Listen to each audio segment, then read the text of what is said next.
Good day and good evening. Welcome back to Walk and Talk with me, Caetsu Chaiji, but you can just call me Kai. So, as usual... Wait. As usual, I have a plan for somewhere we're going, and we'll talk about a bunch of stuff as we go, and then we'll see when we reach it. I have a bit of a plan. And we are on Ravana on OCE if you want to join the walk. All you have to do is, well, you have to log all the way out, check the data centers, click that, go to Materia, like choose it as if you actually wanted to log in there, see that you don't have any characters there, hop back out.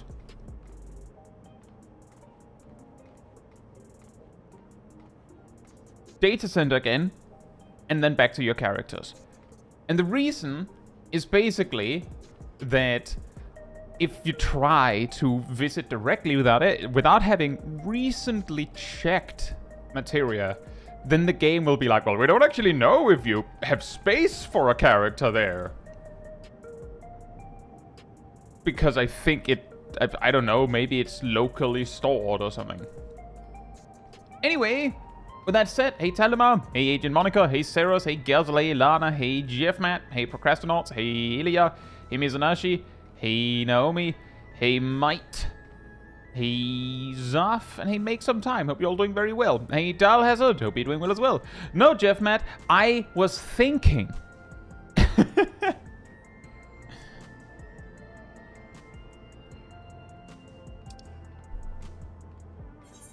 Hey Kubamana, hope you're doing well as well. And yeah, for those going, so where are we going? I usually leave that up for you to guess as we go. That's also the reason why we have a little timer up there showing where we are and where we have been and where we're going next. But it doesn't show the whole journey. So that there's a little bit of a surprise. Ooh, where is he actually going? It doesn't even say where we're ending up in the final area. You just have to guess where I'm gonna park. And then suddenly I'm going to go, boop, that was it, guys. It's a very convenient speedrun where you just choose you choose the whole journey, the whole you even choose the destination, and you don't even have to tell anyone where you're stopping. So you're just like 35% through the game, you're like, you know what, that was good, I'm done. World first. And hey Bing Bong, and hey Alice, and hey Taco, and Yannick. And Grim Gathering, hope you're doing well as well. Glad to see you. So, funny story, guys. Last night, I wanted to play Fellowship. However, I had sold all my gear on the main servers, and there's not a lot of people there. And the queues weren't popping on the playtest. What do you do then? Well, I was looking to play something else, and then I saw that someone was streaming Fellowship. And, I mean, they were playing. They got to play the game, enter Grim Gathering. So I hung out until super late at night, giving some pointers to Grim Gathering, who was kind of new to the game. It was really fun. Hope you're doing well. Hey Beans, hope you're doing well as well.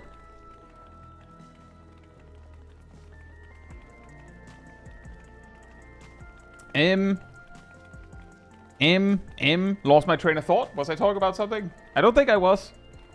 Well, I finished that thought, but now I lost the train of thought. Tell us as I hear Texas is beautiful this time of year. Well, that's how we're going to Shaloni.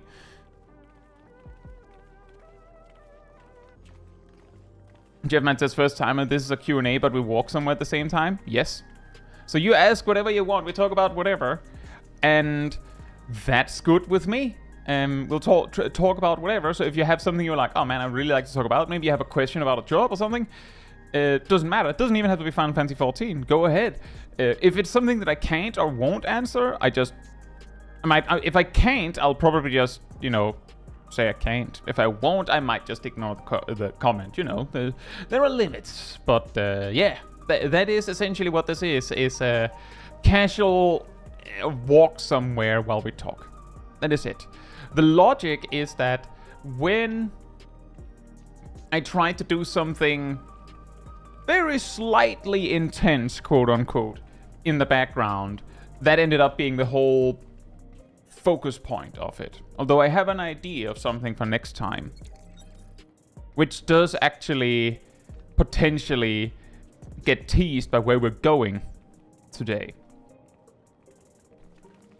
Yeah, because I do think I have an idea for something that we can do that is perfectly safe to do without it taking too much focus.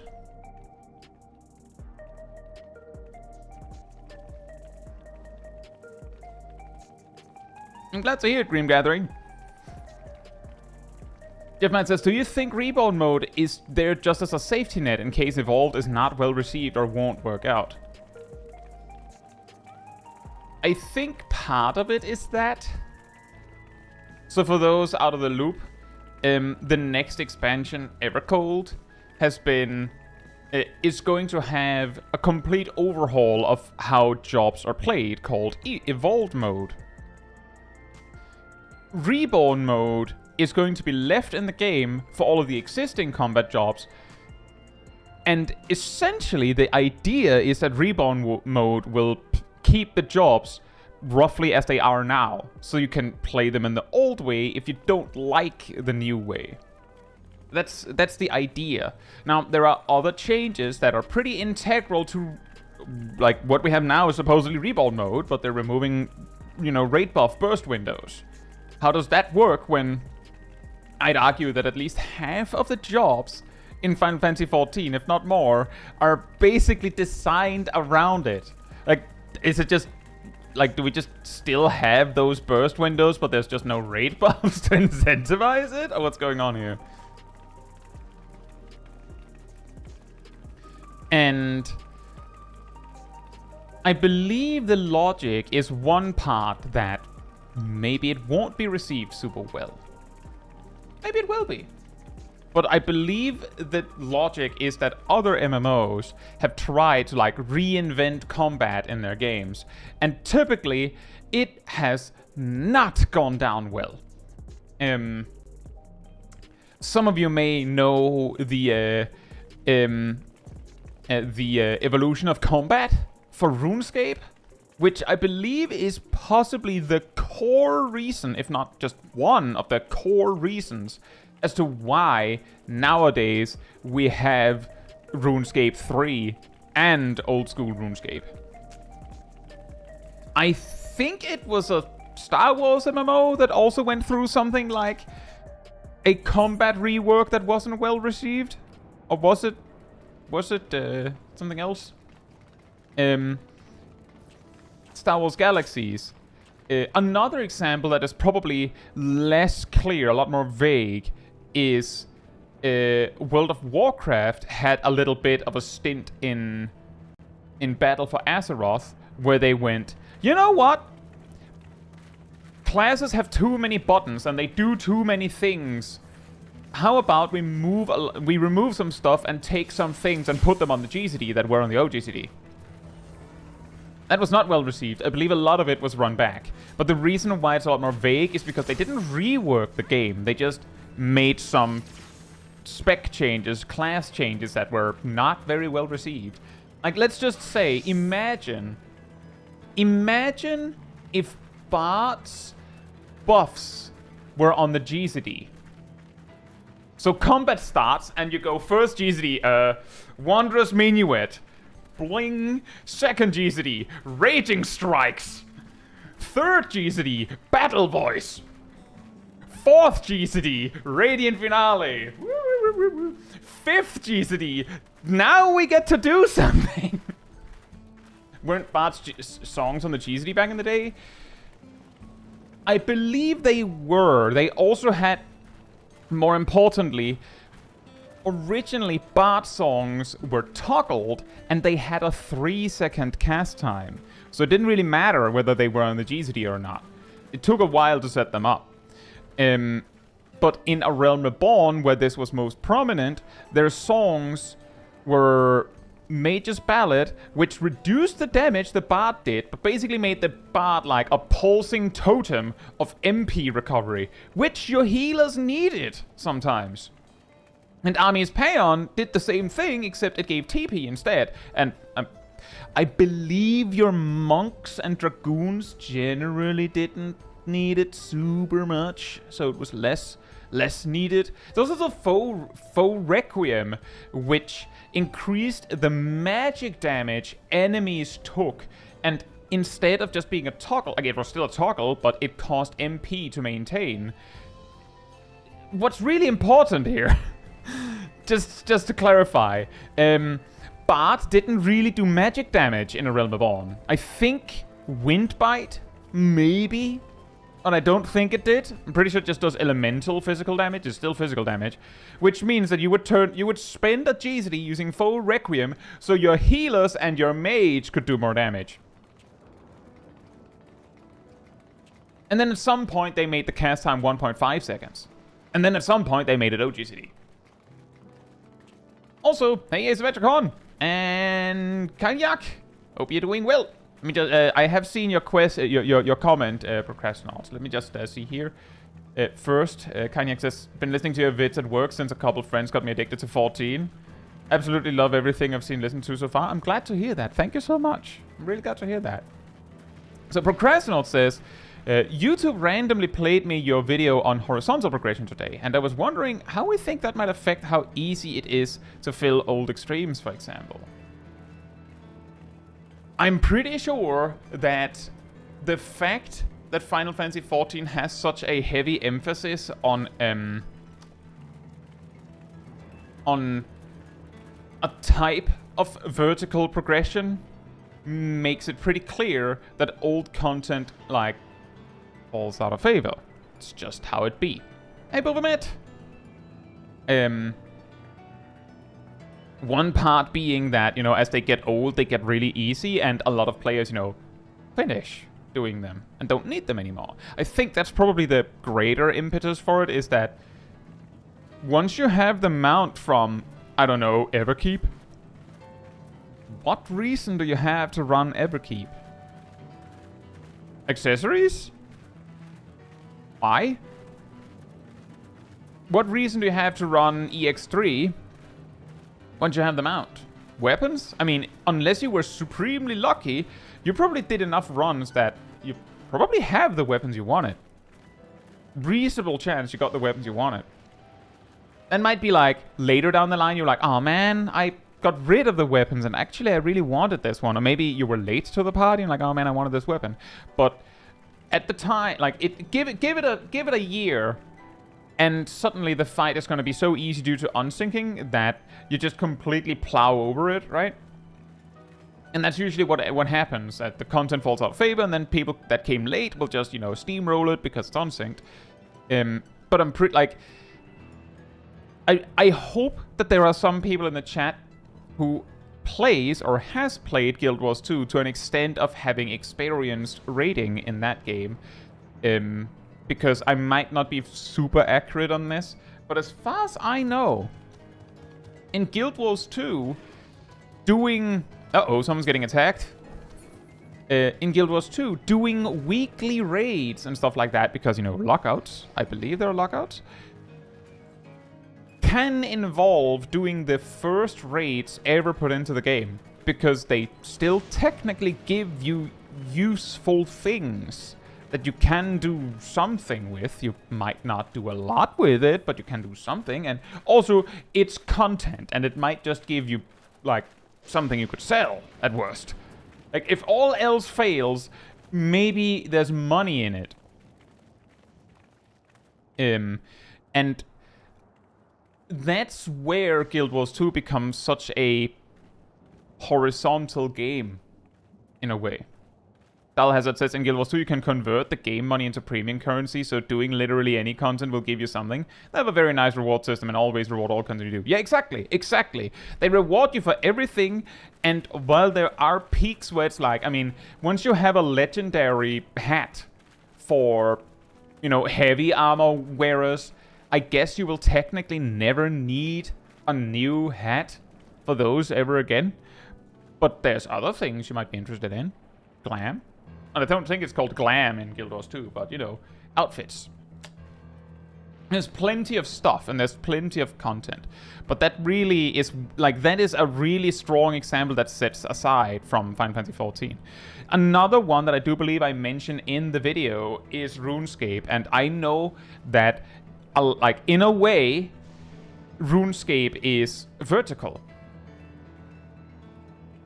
But I do feel like RuneScape also very much demonstrates that it's not as clear-cut as this is vertical and this is horizontal. That's just how it works. I think there's a little bit more to it than that. Because in a way, once you have reached maximum in skills in RuneScape, which you can do without engaging in basically any content, technically, you can reach max level in any combat skill, in basically any combat skill, by just killing cows in Lumbridge. If that's what you want to do. It's gonna be really slow, but you can, and you can do it with just your fit. Okay, you can't train ranged and magic with just your fists, but you get the point. You can barely engage. Yeah, exactly, South Park style. You can barely engage in the game itself and max out a skill by just doing the most basic action that gives XP in that skill, and that counts. So in terms of like gear progression, what really can set a blockade in gear progression is if there are items that are untradeable. Are there items in RuneScape that are untradeable? Yes, there are. I believe the Infernal Cape, what's it called, the Inferno Cape? You get what I mean. It's untradeable. So there are some items that you would need to like collect a lot of gear and then use that to get the better gear. But even then, like even Guild Wars 2 kind of has that, in that you can get improvements for your horizontally obtained gear in some of the harder content. But it is generally considered a very horizontal game. Hence, it's a little bit of a sliding scale. It's an MMO that was truly only horizontal probably wouldn't have a leveling system.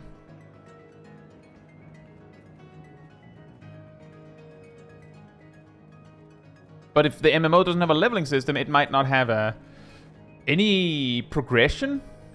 And that's where I think that then it's not then we've lost the plot. Then we're not talking about horizontal versus vertical anymore. Then we're talking about whether there is or is not progression in the game. And I think that's a different conversation. I'll say Brontom and Bertol Con. Hope you're doing well.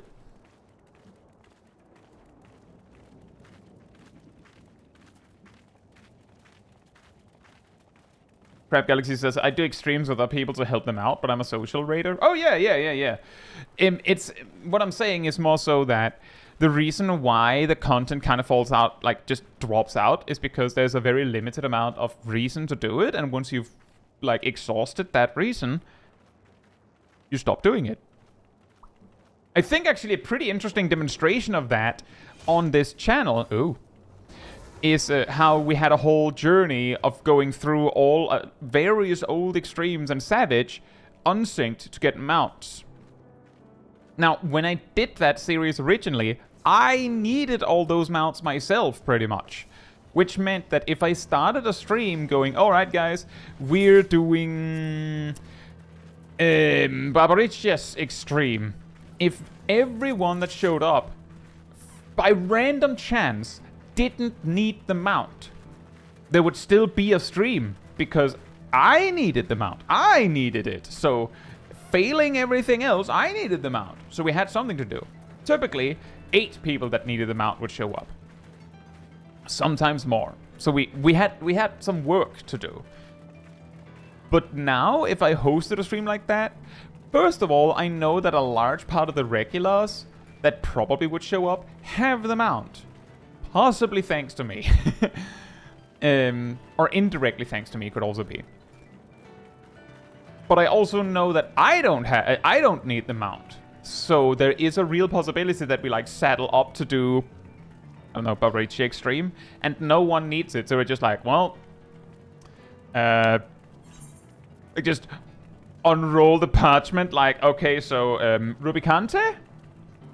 No? Okay, Golbis? Anyone? Oh, you! Okay, yeah, well, we'd go do it. Do one clear and it drops. Well, back to the drawing board. So that's why I haven't really gotten back to it.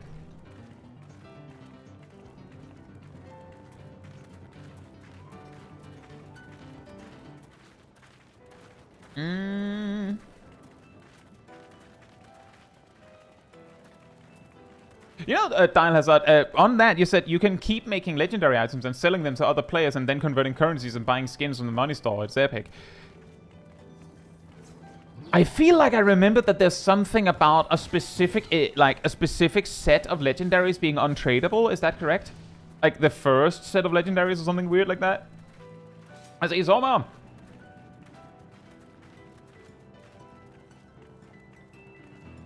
I mean, it's not to make like a counterpoint. It was more like, interestingly, I believe that there's like a set of legendaries that can't be traded. Hey, Nicholas! I am having a decent day myself, thank you. Oh, well, the police is here, guys. Out there. Who did something? Who was it?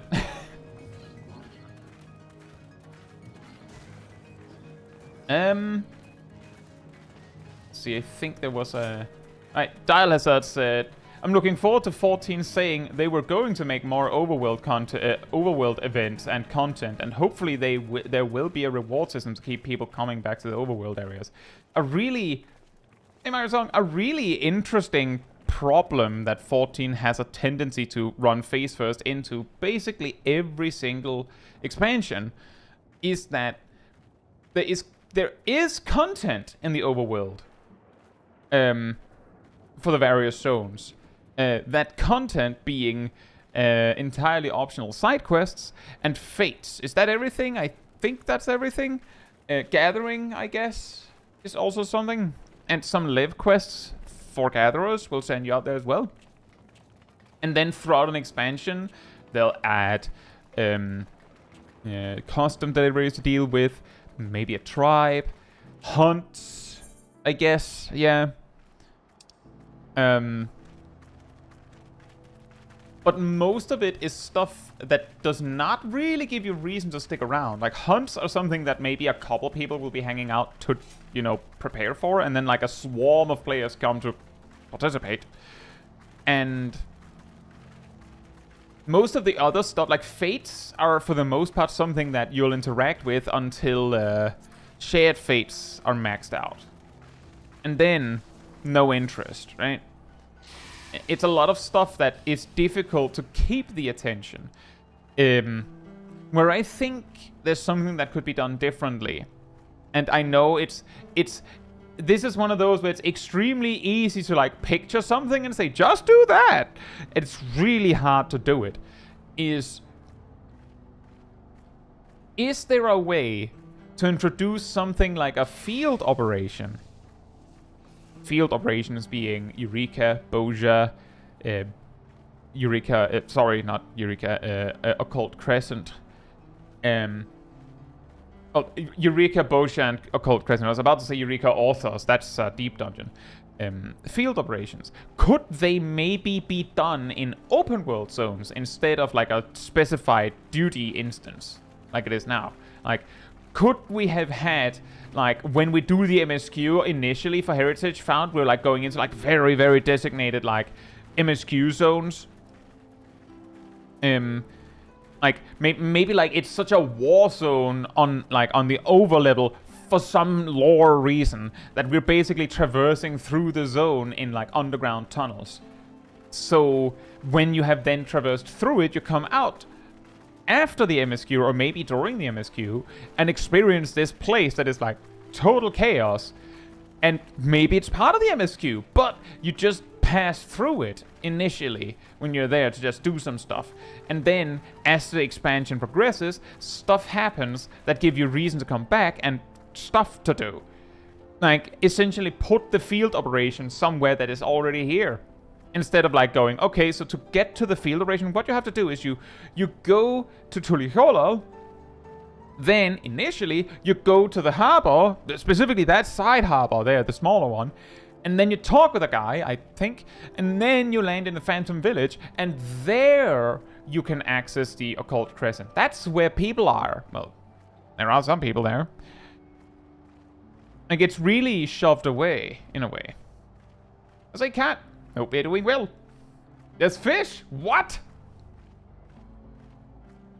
You're describing Guild Wars 2 right now? Yeah, the thing is, Guild Wars 2 has done it slightly differently, I believe. In that Guild Wars 2, every zone... Now, maybe not so much in later zones, but at least for... I'm sure it is for later zones, but like at least like the first 2 expansions I know about.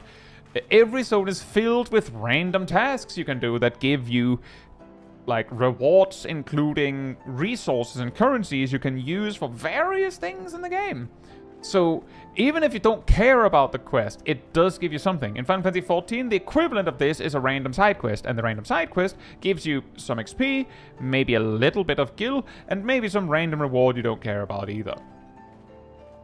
And typically, the quest, if you actually give it time to breathe, like if you actually like take your time with a quest, will be worse XP and gil per time than just doing a dungeon. And even if you rush it, it'll still have a hard time competing with just doing a dungeon. So it kind of like falls flat. In Guild Wars 2, I believe doing dungeons is more of a complicated affair. It's not something you just queue into in the same way. And these kinds of objectives give you something. Then there's also all the random events that happen in zones. That is essentially, Final Fantasy XIV has fates. The difference is that in Guild Wars 2, the rewards are again something that is universally useful and might come specifically from these random events. And some of them give special rewards that you can't get anywhere else.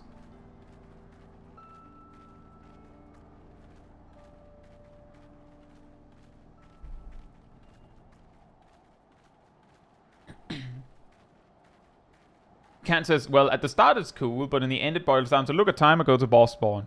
Yeah, for Guild Wars 2? I mean, yeah, I can make it sound really cool as much as I want to. The best that I'm trying to go for here is that the general baseline of excitement is probably a little bit higher in Guild Wars 2 for this kind of content than it is in Final Fantasy XIV. But I think there's also more emphasis on open world content in Guild Wars 2 than there is in Final Fantasy XIV. So it's like, yeah, that's why they put their baskets in. That's why they put their baskets in those eggs, guys. Good job. I know sayings.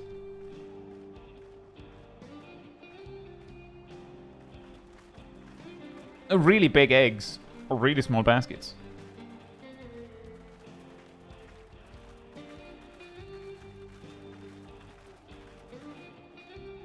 Dawntrail says, one thing that exists in Guild Wars 2 that I sort of wish was universal is keeping your kit while sinking lower in level. I hope Evolve will address that somehow.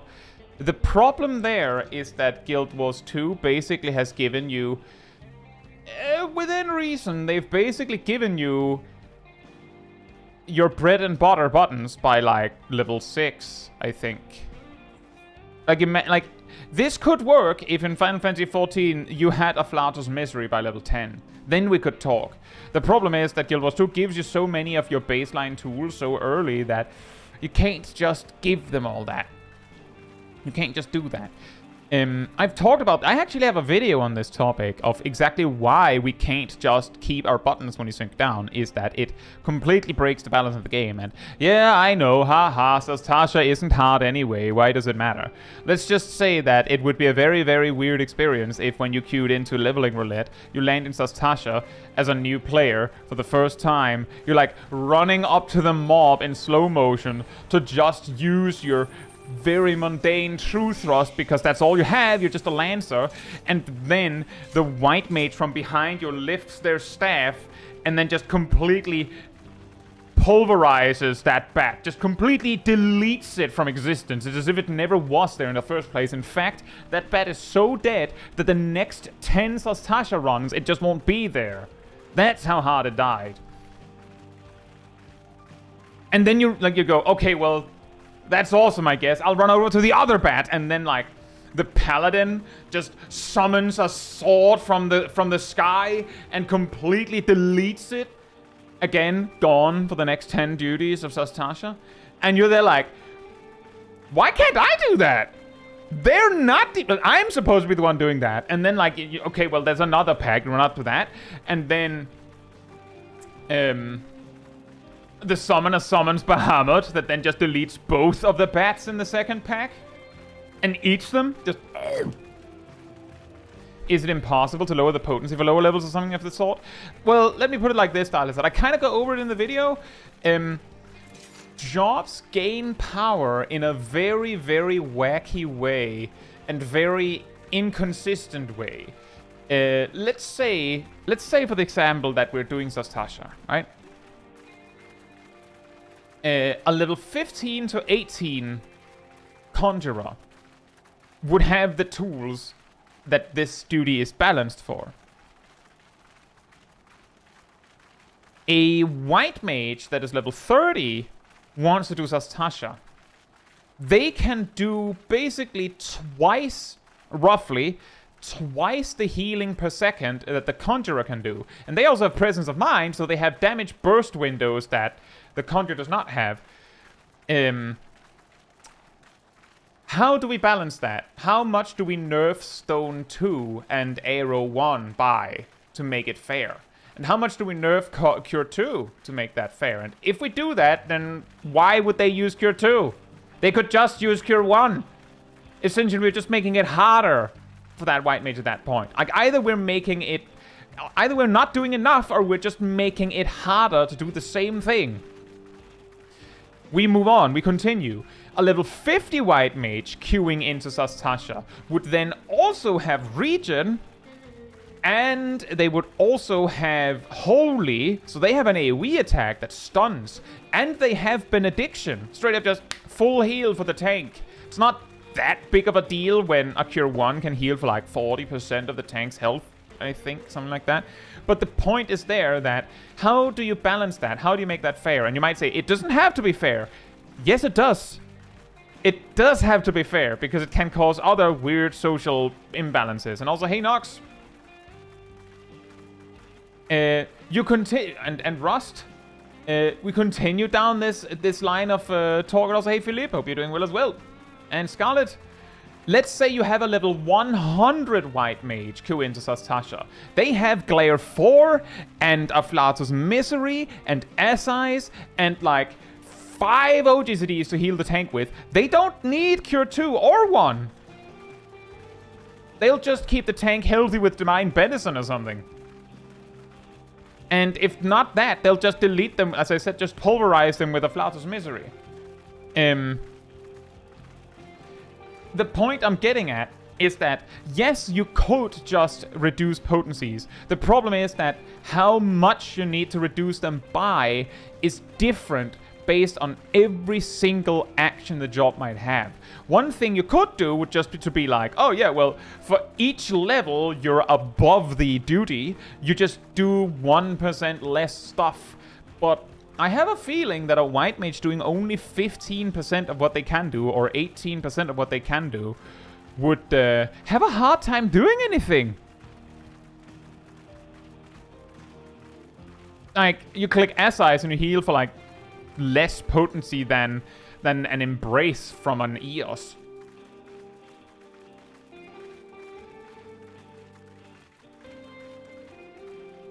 Alasad says, I think I get it, yeah. Do you think since Evolved is simplifying things, then we might have bigger kits on lower levels with it? Or do you think it will still be 2-3 buttons? Yeah,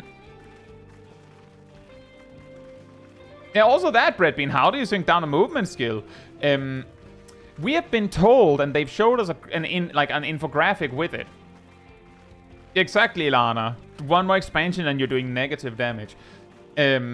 We saw an infographic with it where they basically showed that, I can't remember the full thing, but I think it was like level 15 or something. They expected that you already had your 1-2-3 combo and things like that. And then by level 35, a paladin would have Sheltron and Holy Spirit, which, by the way, one of them is level 35 and the other one is level 64 right now. And at level 50, you would already have things like Requiescent,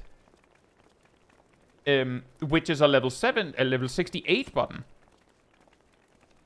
So yes, they are going to shove a lot of the cool things further down. What's gonna happen, I'm calling it, and I set this in that video as well. I'm going to instance 1. I set this in the video too. If we move buttons down to learn them sooner, then we just have Summoner. Because what happens with Summoner is that you get like the basic version, like the most basic version of various buttons at like level 22. You have like the basic skeleton of the toolkit, and then they give you a Ruby Kabi, but it's stronger now. And then they give you a Topaz Kabi, but it's stronger now. And then they give you an AoE Etherflow Spender. Then they give you Garuda, which is Emerald Kabi, but it's stronger. Actually, not really. But then they give you an upgrade that makes it stronger. And then they also upgrade your basic filler attack. And then they upgrade your burst button so that you get better ruin buttons. They're not ruin buttons anymore, but it's basically an instant ruin button. And then they give you like an extra attack to use in between. But at basically what I'm getting at is at level 22 you have the most basic version of the toolkit, and then they just boost the potencies and animations. So if jobs having their basic, like all of the cool buttons at level 50 means that from level 50 to 110 you're basically just getting like small additions and people hate it, then I'll be over here. I'll be here to say I told you so. Because I said this. We can't just shove all the cool stuff down to level 50. Because what do you put at level 80 then?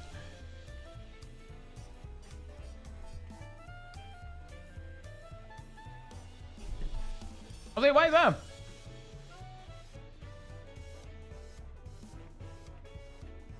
Yeah, exactly. That's a good point, Myra Song, is that in WoW, like, a common argument that comes up in this kind of conversation is, but WoW has syncing and it works there. It's heavily imbalanced. It's extremely poorly balanced. Every time I hear about it, it's a conversation of, but in WoW it works, and then someone who actually deals with it goes, nope. Hey, Faust! Hope you're doing well. I mean, it's completely broken beyond belief, but it's in content that people don't care about. It's not balanced. But the key difference is that dungeons in WoW, when leveling, are entirely optional. You can just not do them. But in 14, if Zastasha is hyper broken beyond belief because of poor balancing at level 15, that's gonna be a bad look. Because if you don't like that run because it's poorly balanced and absolutely crazy and you don't even get to play, then you're probably not going to be super excited when they say, all right, do it again in Copperbell Mines.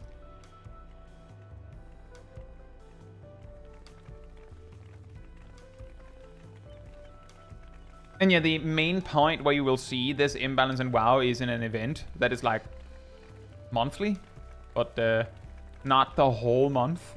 And it's specifically side content, whereas in 14 it's like for the casual player, and this is casual not meant in a derogatory way, just the kind of player that, you know, just logs in, does some dailies and whatnot. This content is possibly the bread and butter of what they do. Nox says, isn't it weekly? No, it's monthly, but it is a week out of a month.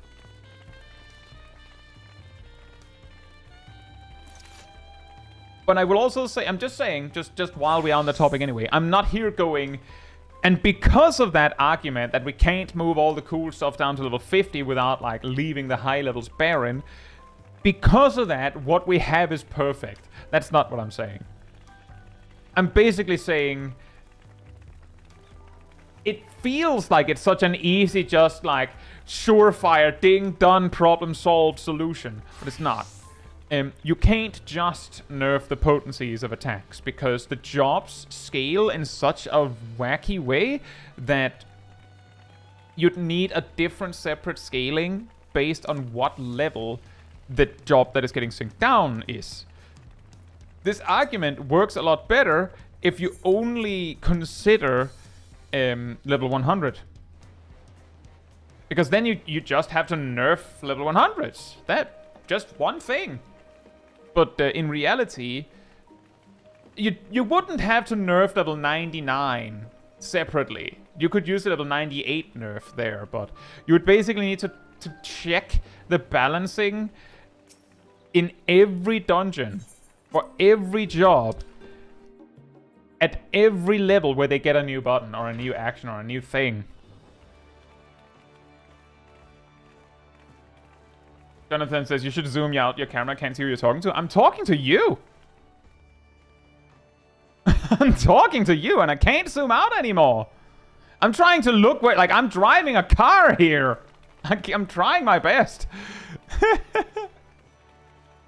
I'm talking to you. Why oh you? Yes, exactly.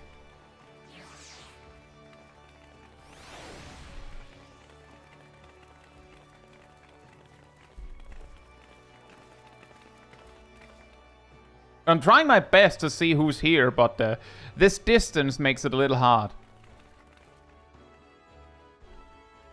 Are we there yet? Nope. We're having some pit stops.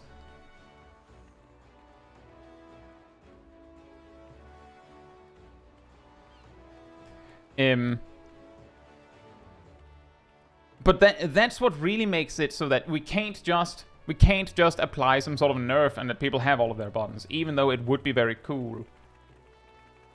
And we can't just move all of the buttons to a lower level. It might induce a whole new problem of its own. Where are we going today? That's for you to find out.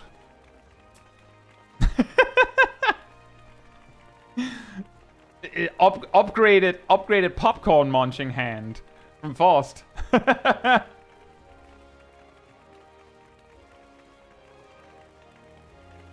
Oh, is it like this?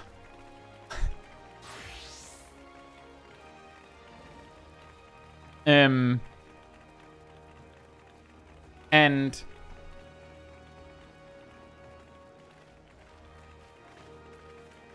that doesn't mean that there isn't a solution to that. My suggestion has been, they said in that infographic, they showed very deliberately the icon for Requiescent at level 50.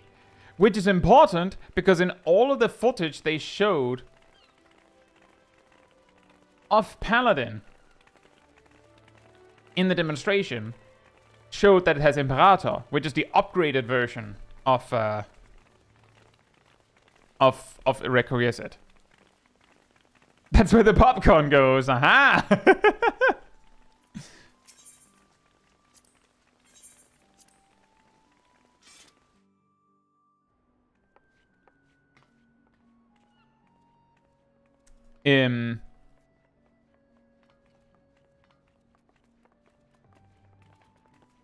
Which means that from level 50 to 110, they could totally be like, okay, and at level 60, you get Confiteor. And at level 70, you get Blade of Faith? So it goes, you can use Confiteor one side, and you can use Blade of Faith on the other side. And at level 80, you get Blade of Truth, so it goes Faith, Truth, and then at level 90, you get Faith, Truth, Valor, and then at 100, you get Faith, Truth, Valor, Honor, and then at 110, you get, I don't know, a penguin. You can summon a penguin now.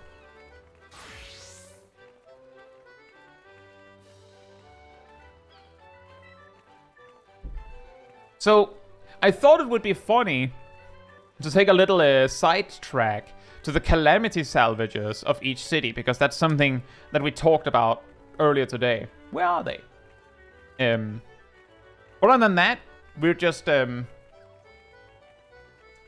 going on a journey. Guy needs to drive like a trailer when turning around corners, since we might be auto-following. Yeah, that's a good point, and I think you are. You just passed it. I know! That's why we're circling around. That's why I ended the timer on Limsa. We finished the walk of specifically Limsa. Now we are walking from Calamity. I know it's a weird system. But I know where we're going. I almost went to the Ethernet shard by habit.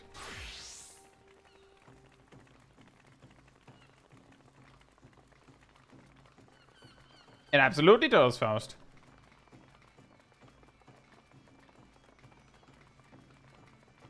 Yeah, I know where we're going. Turns the wrong way. Yep, that's me. Some of you probably tuned in for yesterday's Grime, where we got lost for like 3.5 hours. I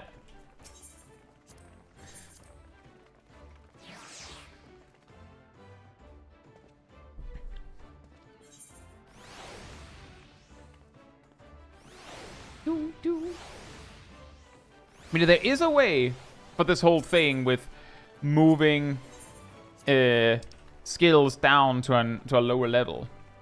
Say, Sally.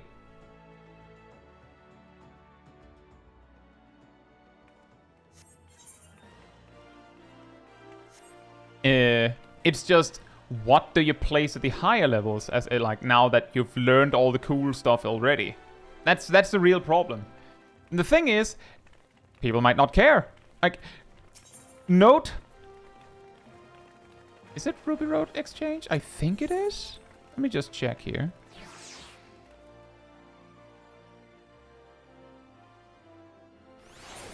Nope.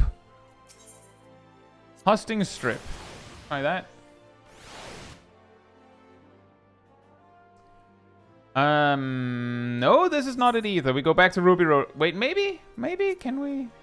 Yeah, we go this way. We stay here. We're staying on the Husting Strip, everybody. We found a path forward. I know how to get to the salvager from here.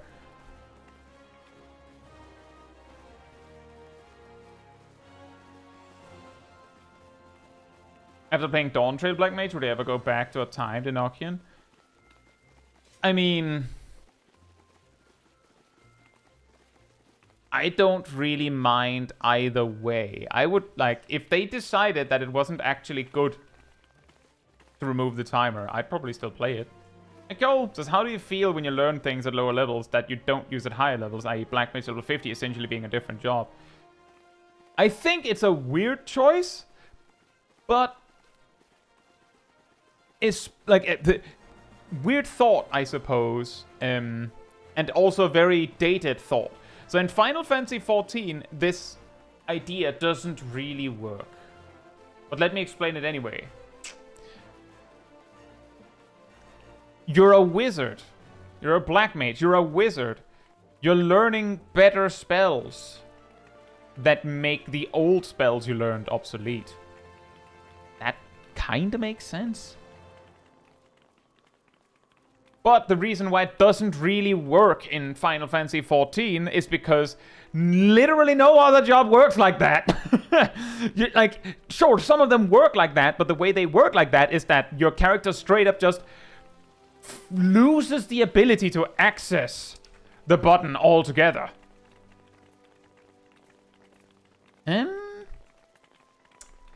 Let's go that way. Sure. So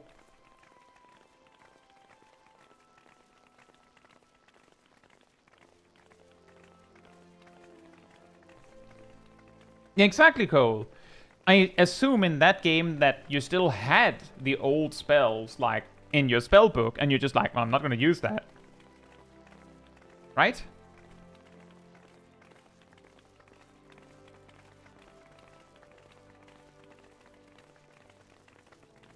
In Wizard 101.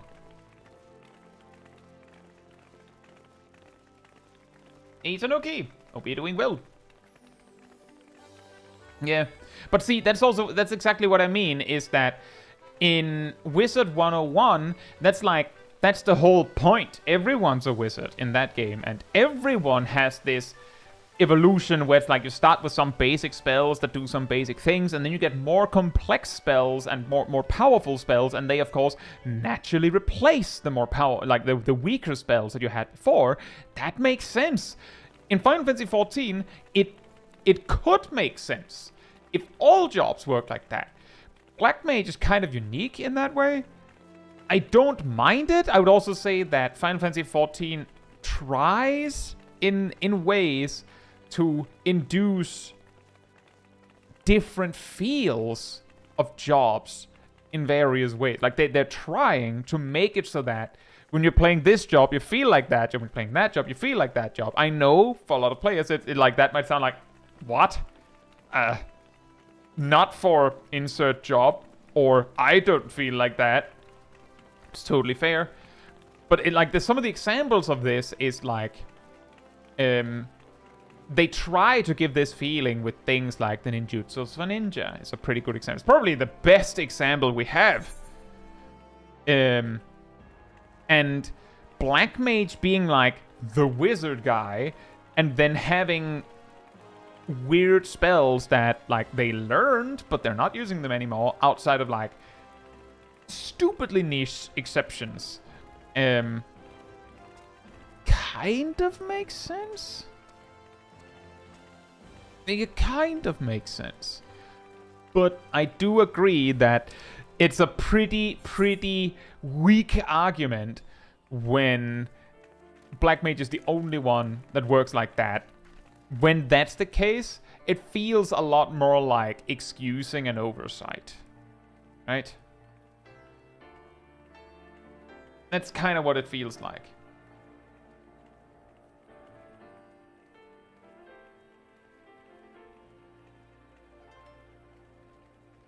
And to the question about Enochian,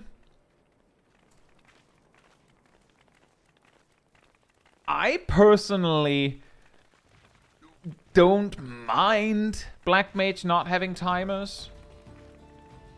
I recognize that it removed a lot of tricks you could do. But I also feel like it led to a...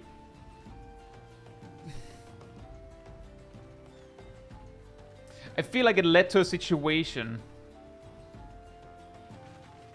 What did I do, Jeff Matt? What did I say? It leads to a situation where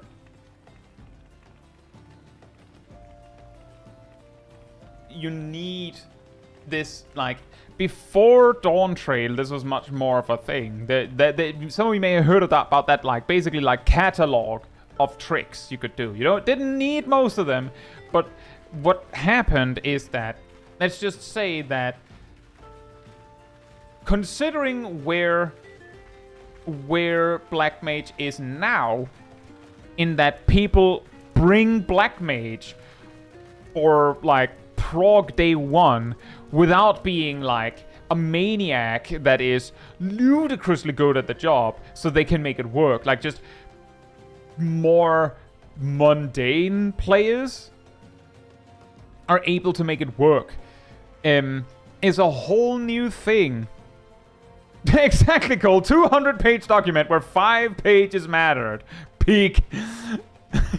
Absolute cinema. Never forgetty. The 5 pages of the 200-page book. But before 7.2, I don't know how bad it was in 7.1 and 7.0. Like, Pictomancer overshadowed Black Mage pretty hard right there. So, like, maybe people didn't talk enough about it there. But before Dawntrail, most certainly, Black Mage was generally considered a job that you didn't bring for prog. Not because Black Mage couldn't prog. It wasn't even like a case of, well, you don't bring Black Mage for prog because you're bringing a Red Mage because of a race. It was, you don't bring Black Mage for prog because Black Mage is kind of garbage if you're not spreadsheeting.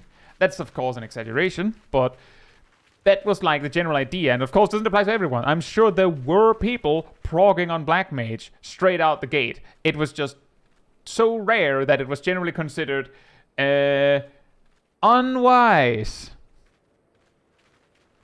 Hey, Duff! And good luck to Aldemar. Asymmetricon says 7.0 and 7.1 Black Mage was harder than 6.x Black Mage. It was not helped by Pictomancer. Really? I didn't feel that much like that. And I played, just to be clear, I mainly played standard Black Mage in Endwalker with very few tricks. But I played... I mean, I didn't play Savage. Or even Extreme on Black Mage. In 7.0 and 7.1, but I mean, I did the MSQ and I did Ghost Park. I did Ghost Park on Black Mage with timers.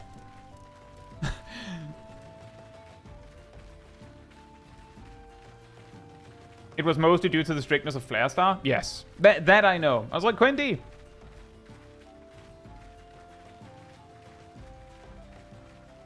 Candy says, speed run competitions were an event at FanFest. Give us the ability to sleep trash in dungeons again. They've already gated dungeon progression via walls, etc.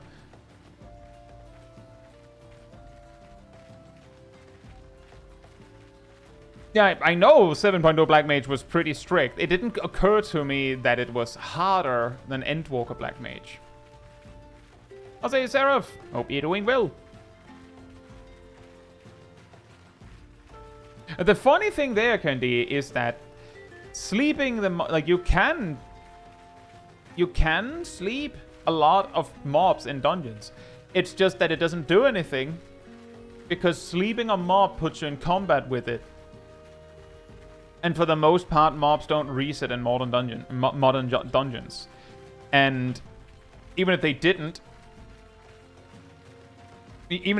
reset, you typically need to clear all of the mobs for the door to open.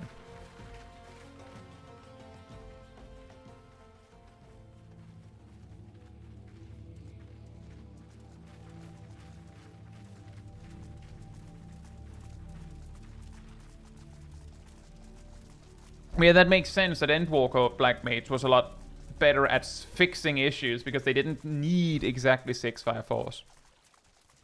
But the point is, still, in that case, I guess I can say from from before 7.2 to, I would say, potentially Heavensward, maybe even A Realm Reborn, but I think that was for a different reason. And it might be like justified differently so that it switches back around. In that whole period, you probably didn't want to bring a Black Mage for prog because other options were safer or better. Part of the problem with, like, there are many problems. I'll say, Shani, hope you're doing well. And thank you for the sub. Thank you so much. Just surprise. Thank you. In Stormblood, for instance, there was a heavy, like a pretty strong advantage for physical jobs because I believe Bard and Machinist was a little overtuned or something like that, which, like, they were probably fine, but they were fine when there wasn't a Dragoon in your party, and Dragoons gave a 10% damage boost to piercing damage, which is what Machinists and Bards did. So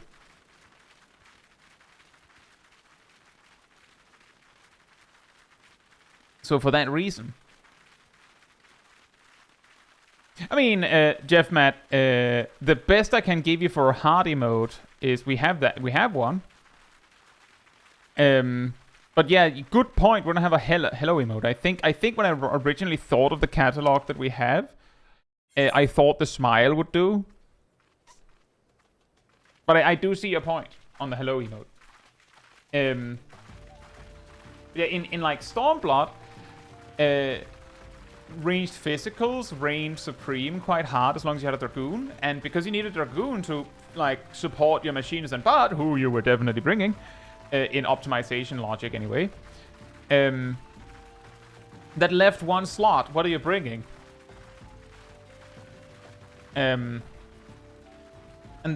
that could lead to things like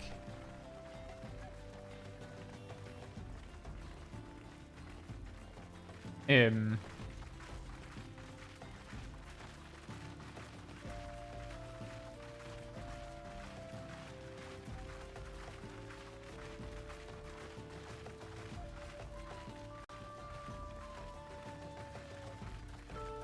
we let Ted know?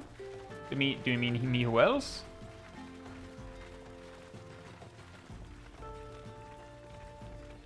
Glad to have you, Shani. Welcome back. I mean, you could ask, Nox. Yeah, in Stormblood there was like a physical comp preference, and Black Mage didn't like help by being super difficult. Heavensward Black Mage was even more difficult, but I don't remember if there was like some sort of comp reason why you wouldn't bring a black mage. I recall that I've heard that in A Realm Reborn, Summoner was turbo jank, so it wasn't super popular for optimization purposes, unless you needed Titan Eggy for something.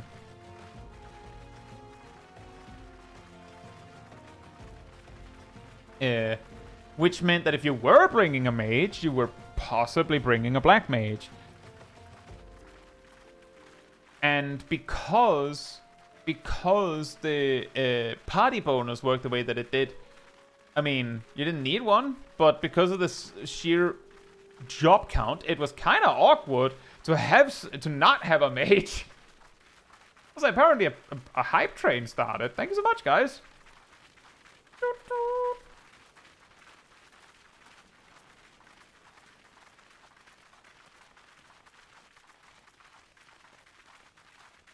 Jeff Matt says we mostly use this this for hello in other streamers' chats. Yeah, but that's a pretty good one. Also, if you're saying hello coming in from here, that's, you know, from a raid, it has to be a little more exciting than just, hey!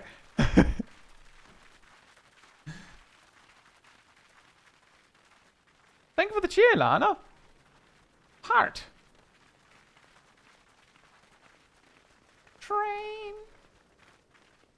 Yeah, just to like give you a taste of how mega jank Summoner was in A Realm Reborn based on the history books, is that before Stormblood, accuracy was a stat. And accuracy does exactly what you think it does. It governs whether you're hitting or not. And tanks needed one amount of accuracy because of the chance to hit from the front. Melees needed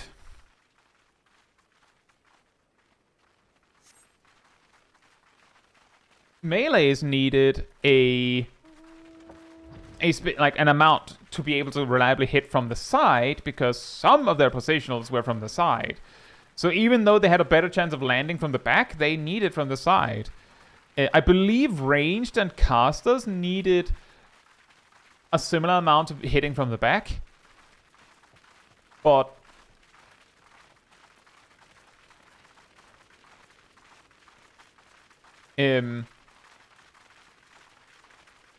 I believe summoners needed the one for hitting from the side, specifically because their summon might miss from the side. So thank you for the gifted sub, Rust. Thank you so much. I'll say, Shani, that the argument that you bring there is one that we've heard many times, and while I do agree, it's like they haven't completely killed tricks. Like, it's not nearly as insane the tricks you can do. And thank you for the gifted sub, Faust. Thank you so much. The how do I put it?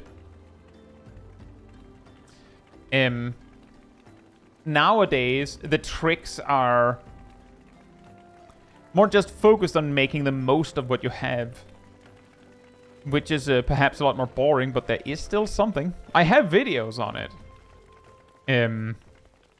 It gets particularly spicy when it comes to AoE rotation. If you've seen it, it's pretty wild.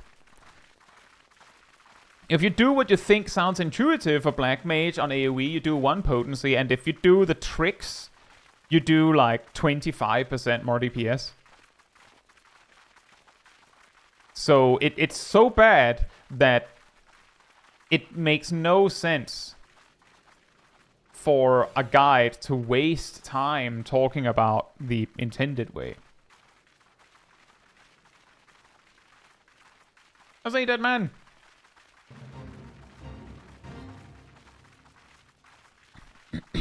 That one, this is probably a more spicy take. I mentioned it before, but essentially, the harshest truth, if not, I'll get to that in a second. The harshest truth is that if you want to play a game where things don't change, you can't play an MMORPG. Of course, other online games will also change through the times. Obviously, it will. But if there ever was a genre where the whole crux of keeping players engaged involves a lot of regular changing and trying out new things, it would be MMORPGs. You get attached to, oh, but I thought these fights were so awesome. Yeah, but they're easy now and they're outdated. We don't do that anymore. Don't care anymore. Oh, but I really liked when the job played like that. Yeah, but it doesn't work like that anymore. We changed it. We added a new button and now it doesn't play like that anymore. And that's just how it is, unfortunately. Just having a drunken reminisce of Black Mage. Fair enough.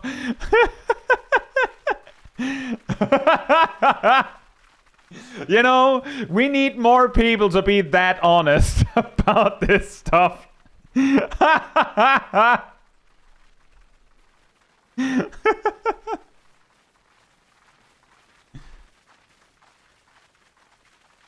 Jeff Matt says Black Mage was the best designed job in the game for the longest time.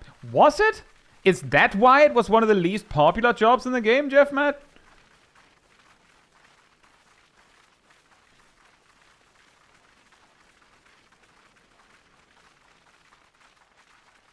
That I don't know how accurate that take was, but I do recall that it was never like super popular.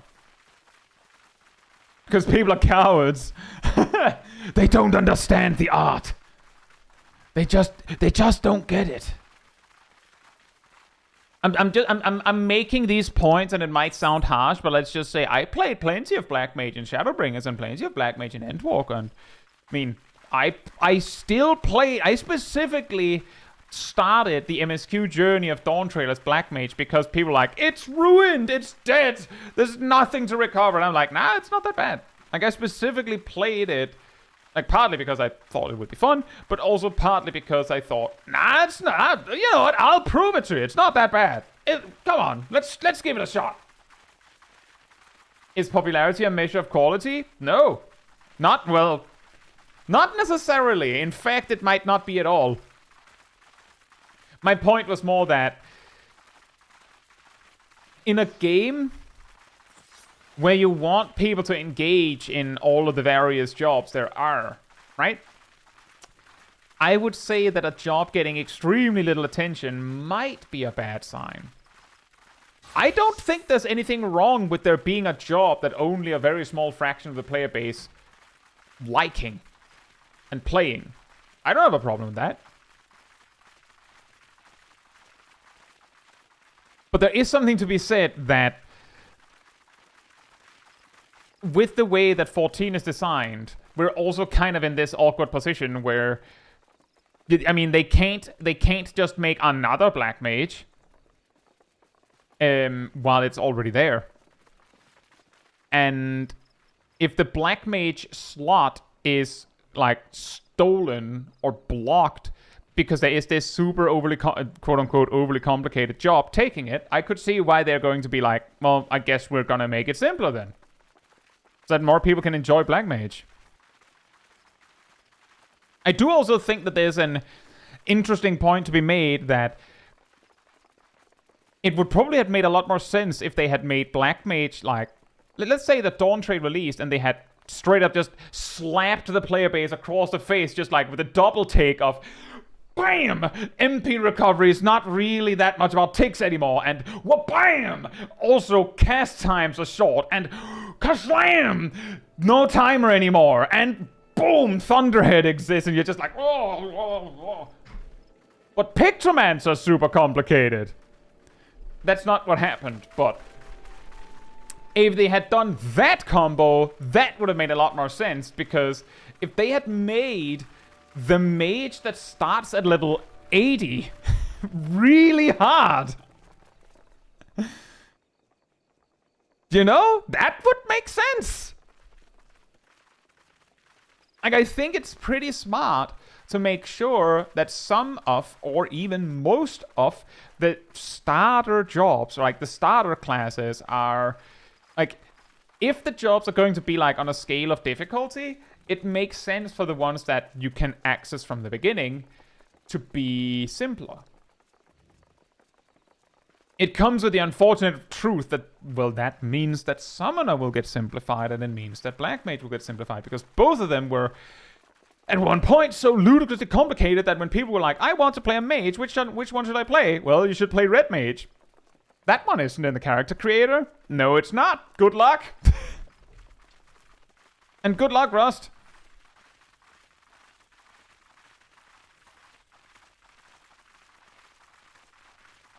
Best welcomes us making another Black Mage is kind of what's happening with Evolved. Yeah, in a way. They're making another Paladin as well. Unfortunately, we play a game where the high-level jobs are not more complicated. I mean, I have a feeling that the job designers just make something that they think seems cool and interesting. And if it happens to be complicated, then we let the cards land where they land, and then we'll deal with it.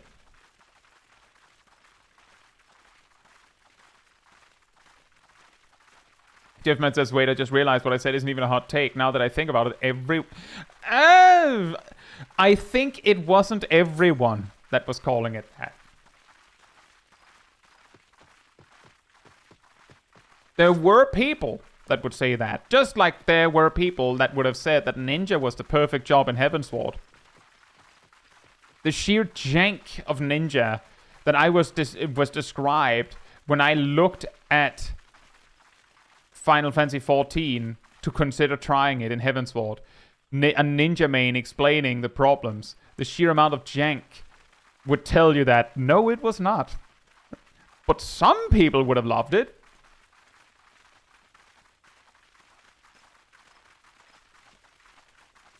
Strahd says, I for sure knew that Black Mage was not tenable to keep in its Endwalker state and would get reworked, and then it got reworked. And then people lost their minds because they didn't expect it to get reworked, I guess. Enix says, have you watched our M10S 60 PS clear on previous walks? I have not. In the recent walks, I have focused heavily on the walk and talk part of the streams. I haven't actually gotten around to any clips in a recent few streams. There's also the part that when I see a clip in the clips review room where I know for a fact that the one posting it and the owner of the video does not match, I will typically not do anything with it until I have evidence that either A, they actually do own that clip, or B, they're literally in the clip. Then I might do it anyway. Or C, they have evidence that the person who posted the video or the clip or whatever has said good for me reacting to it, because I don't want to be that guy who just sits here in my chair reacting to content other people put a lot of effort into making. I don't want to become that guy. So I don't review the clips unless I have proof that it is okay for me to do it. So I haven't. Just glancing over the clip reviews right now. Apollo is not Karo Khan. I don't think Cap Striker... Is Cap Striker Rafei Sensei? And Zipzap is not great GBL.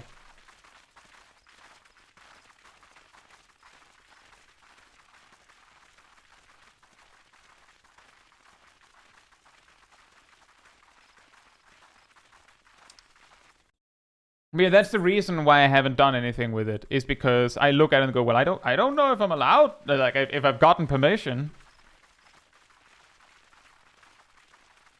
But fair enough. I'll say, hey, Ham, hope you're doing well.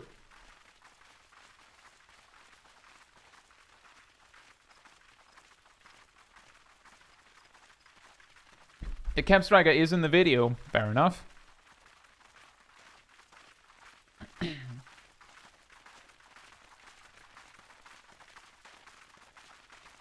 Apollo is in Karo Static, he just didn't have VOD.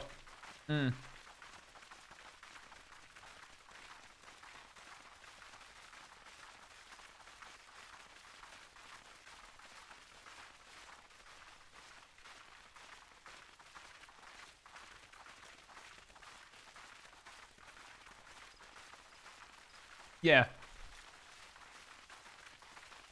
But yeah, that's the reason why I haven't done anything with it. Is because I don't know. I can't know for sure, and I haven't really. I just haven't had time to check if they were in it, and you know, it's very easy to assume that such amazing feats are not something that that just get planted at my feet. So, Nekokanki, hope you're doing well. This weekend there will be 2 Lalafell parades. Sunday will be Lala Day parade. Should join. Well, I'm a lizard. Hey, Shaman, why can we not access Wondrous Tales books while sitting? That's a fantastic question. Add it to the list. There's a lot of things you can't access while you're sitting. For some reason.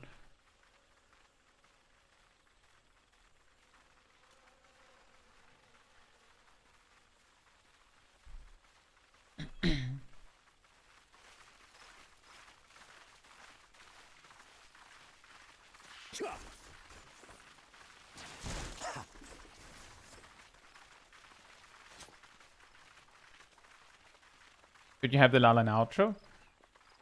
The Lalafell in the outro is indeed Small Kai, who has not logged in since the end of Endwalker. Not for any other reason than Small Kai does not exist off stream. Also Behemoth and Bionic Link.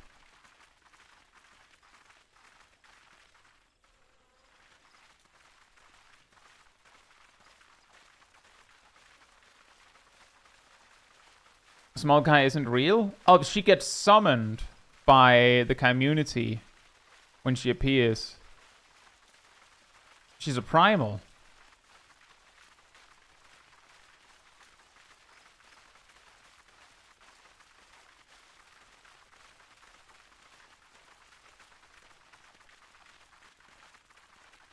That's ridiculous. Oh. Yet we have no control over when we can summon it. That's a good point. It's really weird like that. But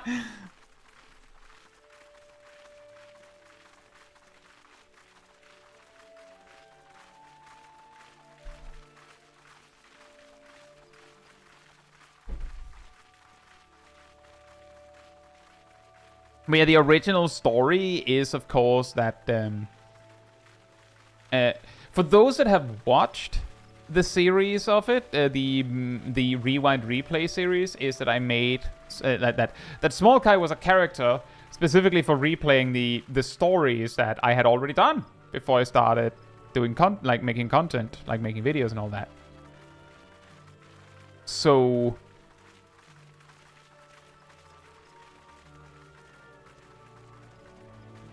that allowed me to like re-experience the main story and all that. Also, to be fair, a lot of the MSQ I didn't actually read originally. So there were a lot of small stories where I was like, oh, that's what happens. Okay. Because I didn't pay attention at all. I was like, oh, that's what we're doing.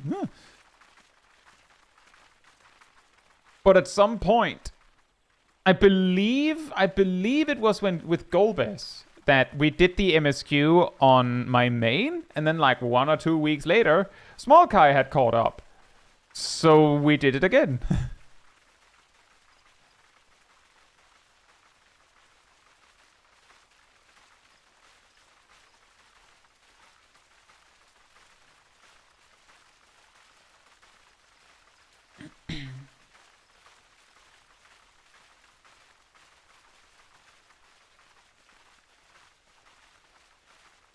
And then it, of course becomes that, like, now technically there is the remainder, I think, of the Endwalker MSQ. I can't remember if we finished all of it. But then there would be the Dawntrail MSQ stuff. But the problem is basically that I don't know for sure if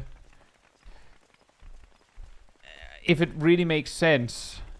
Because I feel like I can do more interesting content on my main I have actually considered, more than once to Fantasia my main to Lalafell, specifically so that my main could be Small Kai for a change.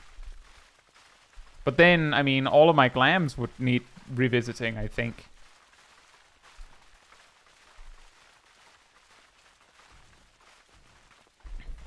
And then Ham would also be alone in the raid team as the only lizard.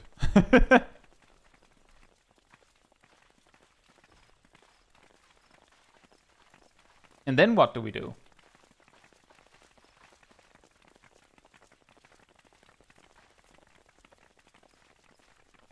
Don't forget about your plates. Indeed. Hey, Dicky! Hope you're doing well. A Small Kai for Halloween. The primal shall be summoned through the lizard.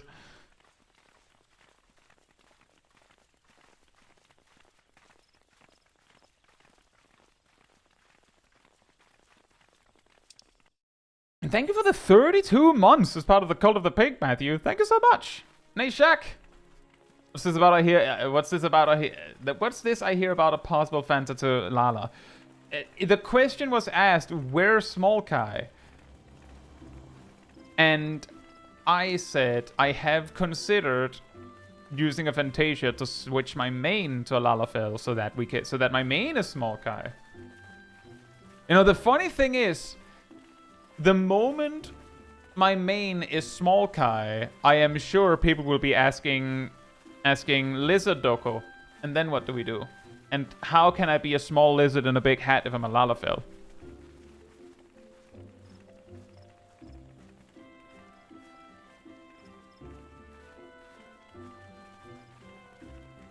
We have a little bit more to go, Jeff Matt.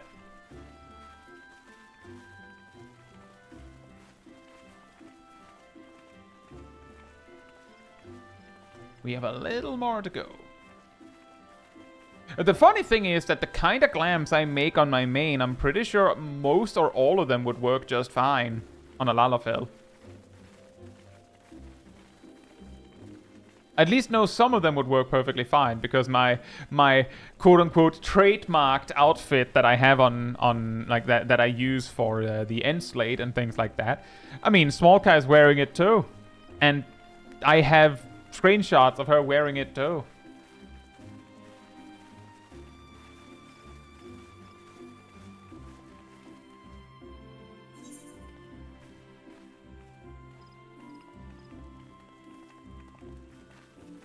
Indeed, Diki.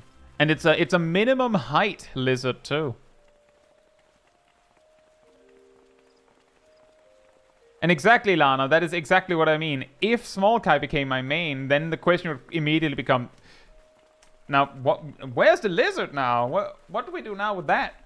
Basically, the only way that it could really work is if I could somehow like do a one-time payment and just have like a perfect, like a permanently unlocked feature where I can just switch to Small Kai on a whim.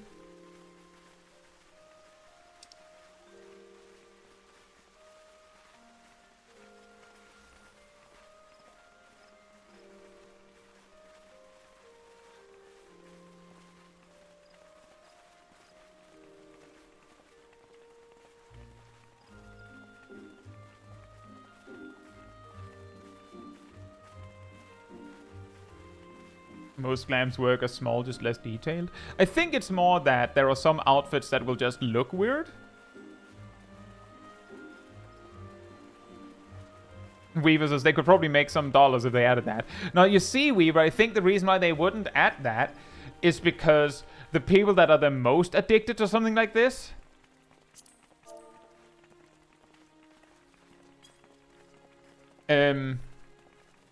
will just buy a Fantasia and a Fantasia and a Fantasia and a Fantasia, and basically the price of the pay once and then just be able to like get us like have one character be two things at once would need to be ludicrously expensive to reconcile the potential not money or money gained of allowing someone to just pay once.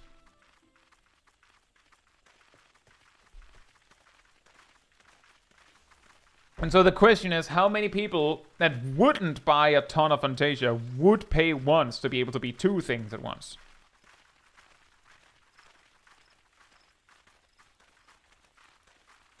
Diki says, if it costs something like 20 to 30 euros and you can only use it once, I'm sure I'd probably buy it. Oh no, you see, that's the problem, Diki. For it to be reasonably priced based on how many Fantasia it would cost you on the regs to compensate for not having that, it would probably be more like 100 euros. And then it quickly becomes too expensive, right?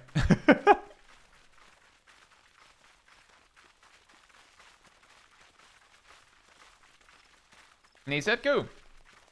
Have it be another $5 a month sub.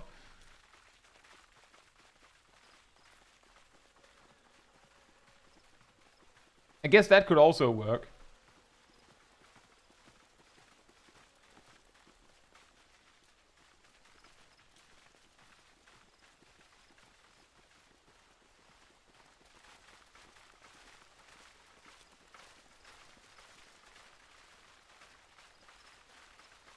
I just realized there isn't even music here.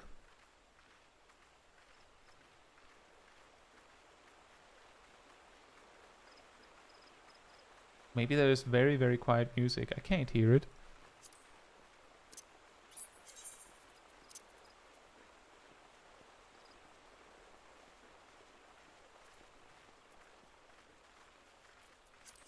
Ambience will be our music. Many AR zones don't have music at night. It's an annoyance in speedruns. For checking, for splicing and stuff.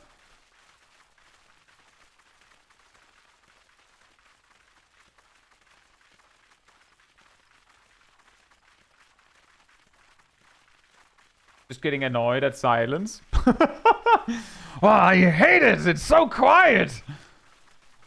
Caetsu's true signature weapon.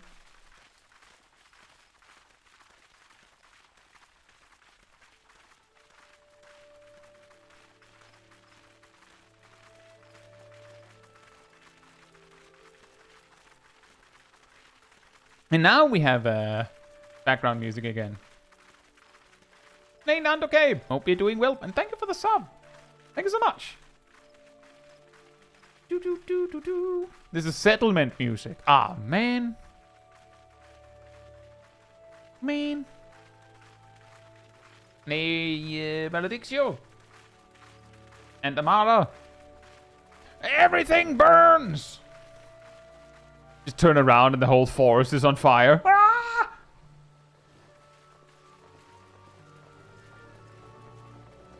And thank you for the sub, Weaver. Thanks so much. Wow. Wowzers.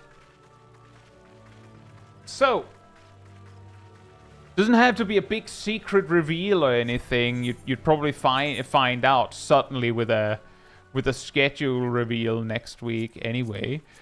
So my thought, I might change my mind on that. My thought was, a lot of A Realm Reborn tasks, rather A Realm Reborn relic weapon tasks, are extremely easy to do. And could be something as simple as just wait for the fate to spawn, and then do it. Which is a pretty solid place to just talk about stuff. Also, I forgot to stop the timer. So I think we'll do that. Try and do that. I actually have in my possession all of the remaining relic weapons ready to go for the book step.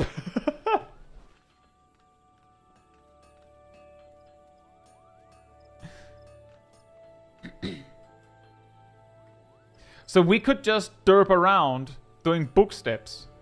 And you know how long that takes. Nox knows how long that takes. Per weapon.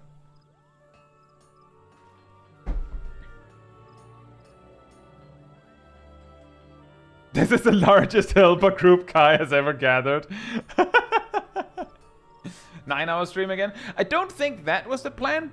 I think it was more that it's a pretty solid way to just do something simple in the background of us just hanging out and talking. Doesn't have to be too rushy. I mean, we might still do something like that, but considering that I've already completed the first stage of every weapon now, it wouldn't be a full speedrun. Nando says, normally I watch on the YouTube, so I came here to drop my Prime. Thank you. What would you think if Square Enix added submenus in the Mount tab for Lynx's wings, giants, space, robot, wolves, etc., and other similar but different mounts? That would actually be pretty neat, because I actually already have a large problem with finding my mounts. I think some of them would be very nice to, like, consolidate a bit. Like, I'm just saying, with some of them, it can be something like, what's a good example? You can see there's the Magitech armor here. Let's see, where's the other one? This Magitech armor here. Oh, they're right next to each other, never mind. That's not a good example. Let's try again. Can Kai find a good example?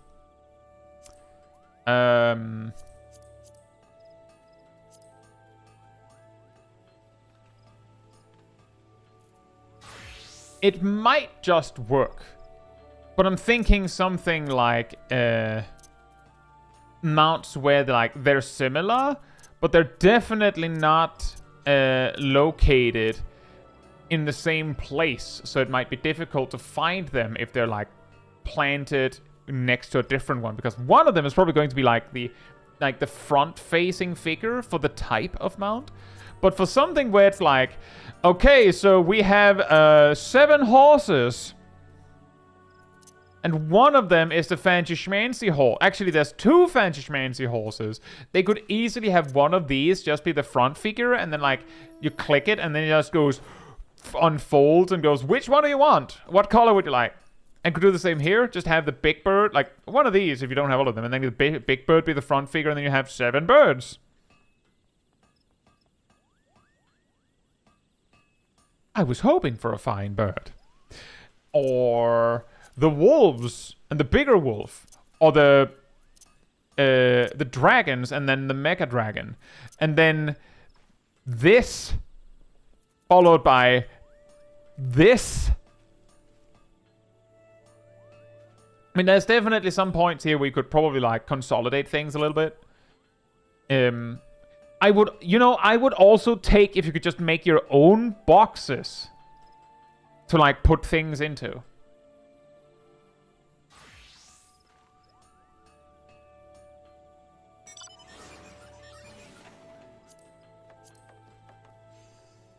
Like, for now, you only have one box. And I have all of these mounts here because those are the mounts that I'm most likely to, like, reference or do something with. Because if I can't find, like, if I don't have them here, then I'll be like, the wedding mount, oh, there it is. Or, where would you have a chair? Straight up just a chair. Where would you find a chair? Oh, there. I found that because of the star. A bigger favorites tab. Categories you can make. Just something.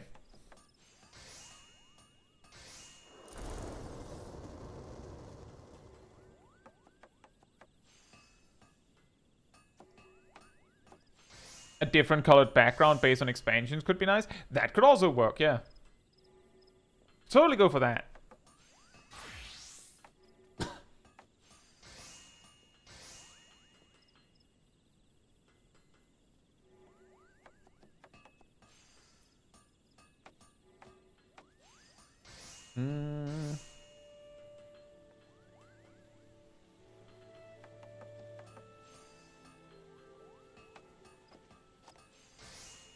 Here you go. Hope you're doing well. I'm glad to have you.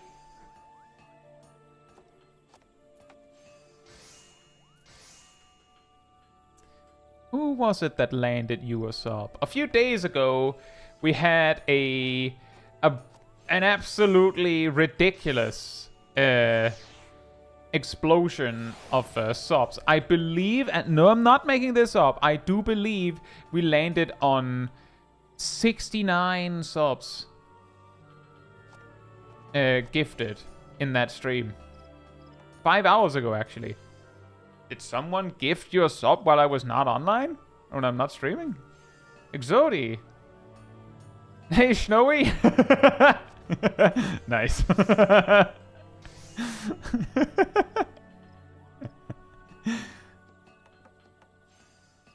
Exodi. Oh, yeah. Exodi sometimes gives out, I believe. I don't think that was 5 hours ago, but I do believe that was part of that explosion a few days ago. Maybe you just got the information recently. Weird. It is a nice number of subs. Very nice. That's crazy. Absolutely crazy.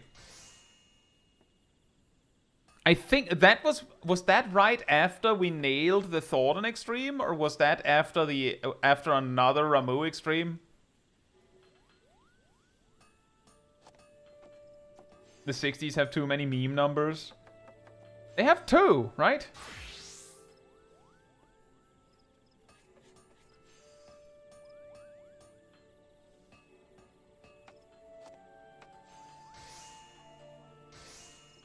That's too many. How many are each section of 10 numbers only allowed to have 1 meme number?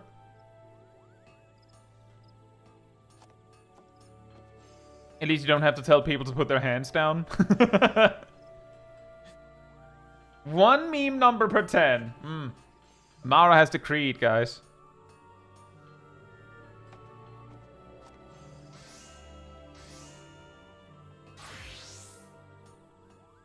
Amara has decreed.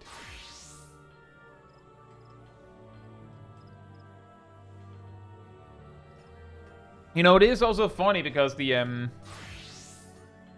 what qualifies as a meme number can be the weirdest things. In some circles, I believe 22 is also a meme number. And in some circles, 21 is also a meme number. So 20 is really, really racking it up over there.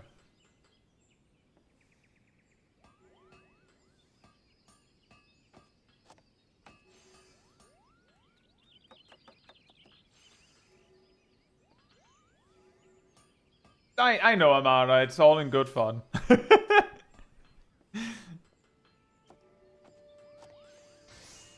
all in good fun. That man says, can confirm 22 is. I ran in one of those circles back when.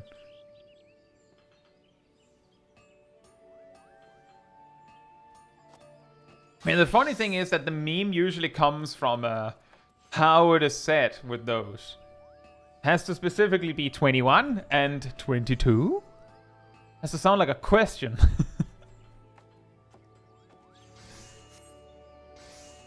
But yeah, that is the thought, is that we might be able to get it. You know, earlier I saw F-Dot ask a question or mention something in the Say chat. I said I'll answer that in a moment. Then I got lost in like a 30-minute discussion about Black Mage, and then I never came back to F-Dot, and now I don't remember what the question or the statement was, but I do remember that I forgot it. Do you remember what it was, F-Dot?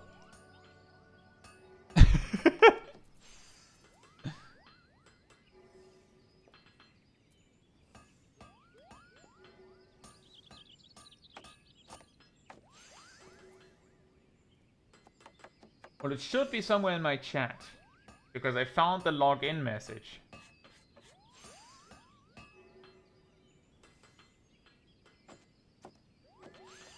Right. Ping difference is strange. On my end, I'm right next to Kai, but on stream, I'm decently far back. I don't actually know if that's ping difference. But it is definitely a delay that is always present. I have mentioned this in I think a Mythbuster video at one point. what happens is that if you walk down like the way, as you do, you tell the server, I'm over here. I'm over here now. Now I'm here. Now I'm here. And each time, the server goes, okay, he's over here. Now he's over here. And then the other PCs go, okay. But in the meantime, from you telling the server, you've already moved like, I don't know, like a quarter of a second's distance. And by the time it reaches everyone else, it is like gone like another quarter. The reason I say I don't think it's necessarily ping is because I'm pretty sure the distance is the same if we were on the same server. Like, or if we originated from the same server and region. Like, I'm pretty sure I demonstrated it with someone who is also EU-based on the EU data center. And the distance was basically the same. I don't know how that would suddenly be the same when ping is so impactful for other things. But what is important is that this is exactly where it becomes difficult to predict where people are going. I don't have as much knowledge on it as maybe would be nice to have, to really be able to give like a proper lecture on this or something. But what is really helpful by recognizing this problem exists in the first place is,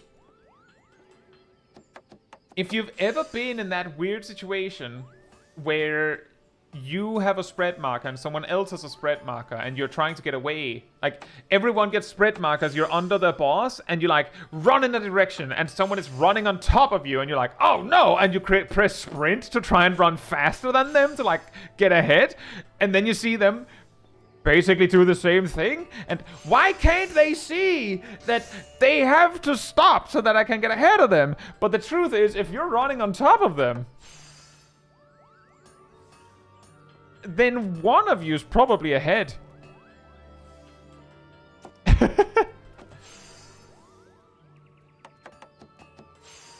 And it might not be you, but who knows? So the best you can do, I think, in those cases is just turn and run in a different direction. Because if you stop, they might stop too. But if you run in a random direction, they might do that too, but they might not choose the same direction. Like, you're increasing your odds of survival. I'll say, fat man.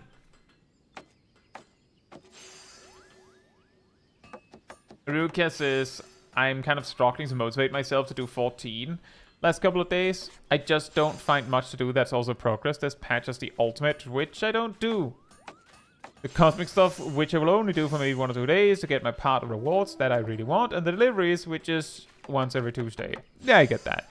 The best you could do is probably turn around and find some old stuff to do or explore something new. Or something old, I guess. I'll say Fanatic Rabbit. I mean, stopping also is an option. I'm not saying, like, it doesn't work. I'm just saying that it might be better than just continuing to flee in the same direction. But there is the possibility the other person stopped too. So, like, if we're talking about the optimal move, I imagine running in a different direction is optimal. I'm going to say this, and then we're going to have, like, mental roulette next week. And it's going to happen. And I'm going to keep running, and I'm going to die. And people are going to be like, wow, really learning from your own words there, huh, guy? You got this.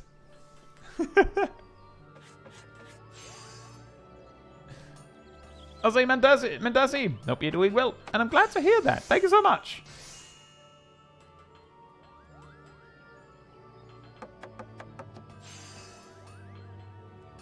Maledictus says, as a black mage main, I've just learned to assert my dominance after moving a bit by just standing in place. Oh yeah, if I'm black mage and I've put down my ley lines, if we're in a big blob of spread AoEs, there's a very, very low chance that I'm moving at all.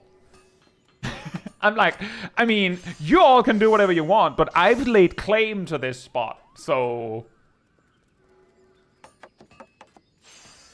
be gone. It's pretty smart.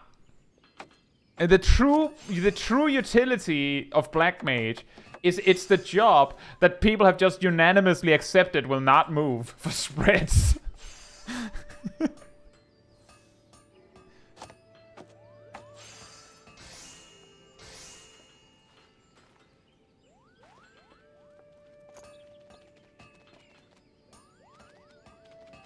Then the Pixelmancer puts down their Starry Muse on top of you, and it becomes a game of chicken. Oh, the trick there is that the Starry Muse is wider. So they have space to move out of mine.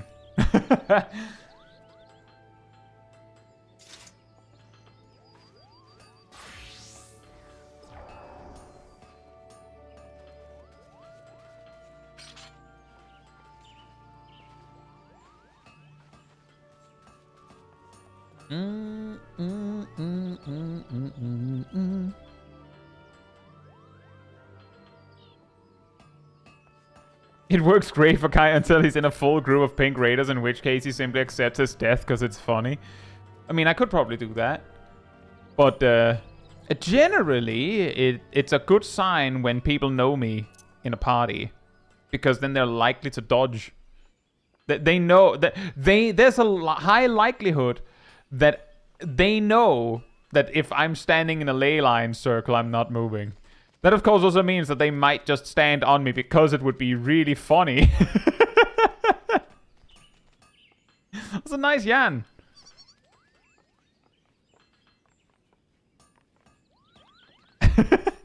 We have that is an interesting bonfire we've got going.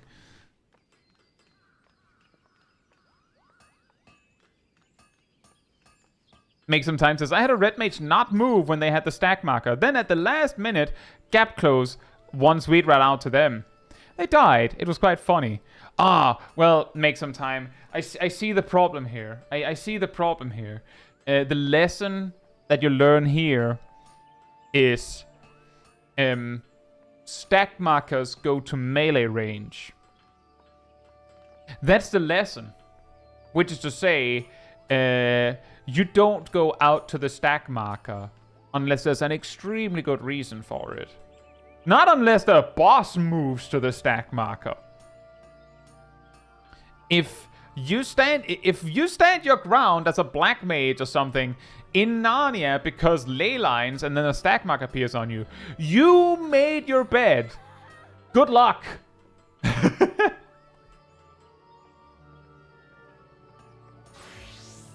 So we only did that because we're like, are you gonna? No, see, that's the trick. Make some time. The best, what you do there is, let me see if I can make a little demonstration here. Like, let's say the boss is there. I know it's a really small hitbox as a result, but you're fighting here, and then Stevie Stack Marker is over there, and you're like, I can't reach. You just stand here. You've indicated your attempt to reach, but if this is as far as you can go, good luck. Then maybe they'll take a step forward to reach you, and if they gap close, great. If they don't, then you can stand there like, I can't reach you. I tried. And, I mean, you tried, technically.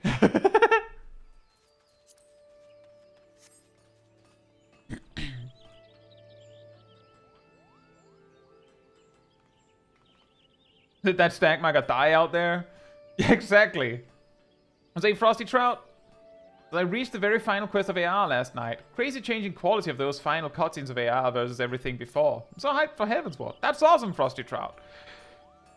It does, as many say, it only gets better from there.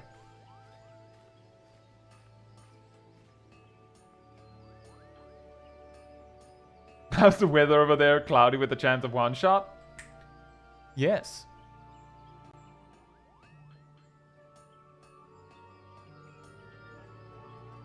And by the way, speaking of Realm 1 relic quests, random pro tip.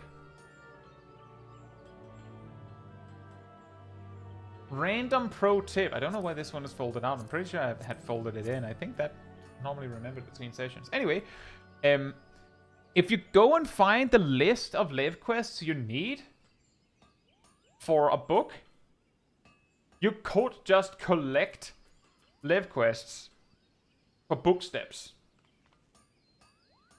and just hold it. So you don't have to go and get it later. What's really handy about that is that every time you hand in a live quest,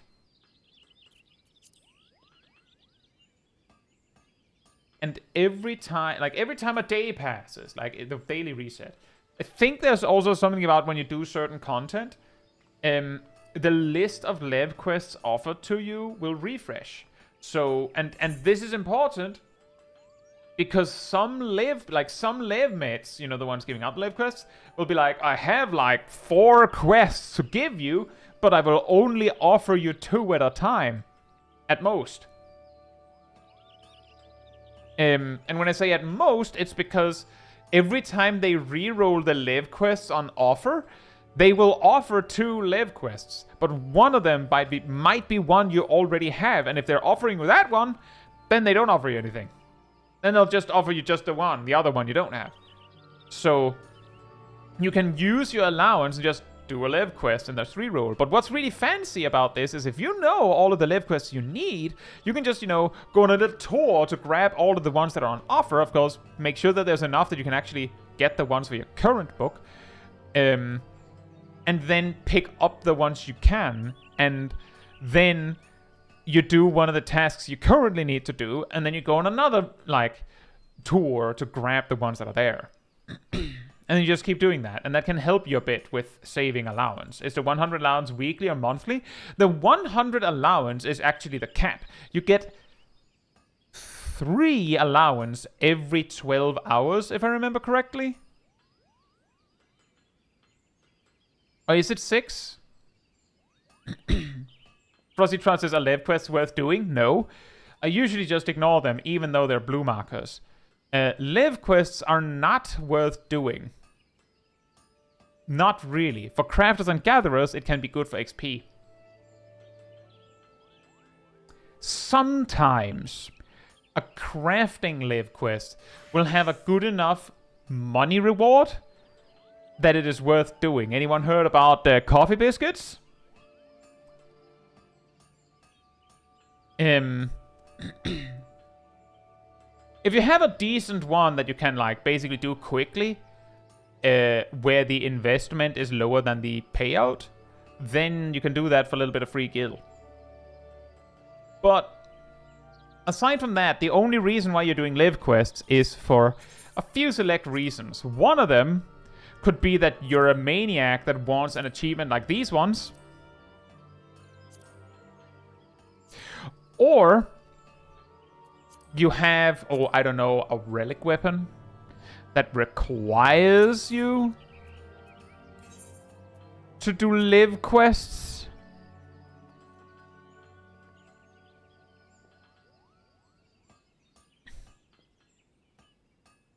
And the funny story is, specifically with the coffee biscuits, it was such a good moneymaker that it got nerfed when Endwalker came.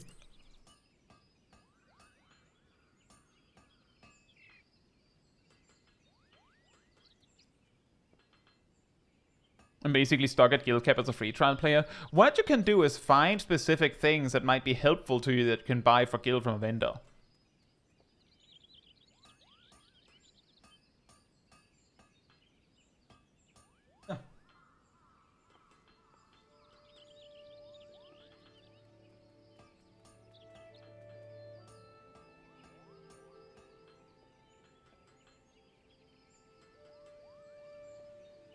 But that's something that's something you can do to, like, circumvent this free trial money cap problem. Anyway, I'll be right back. Let's see what we do then. In the meantime, sanity restored.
Alright, I'm back.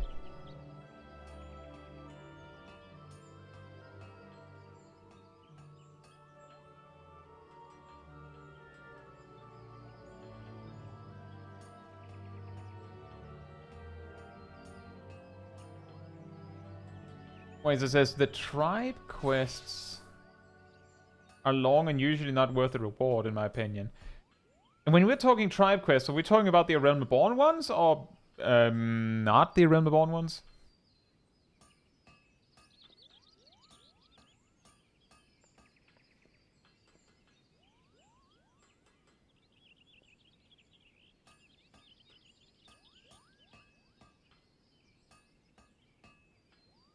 Good luck, Zaf! The Realm Reborn ones. Yes.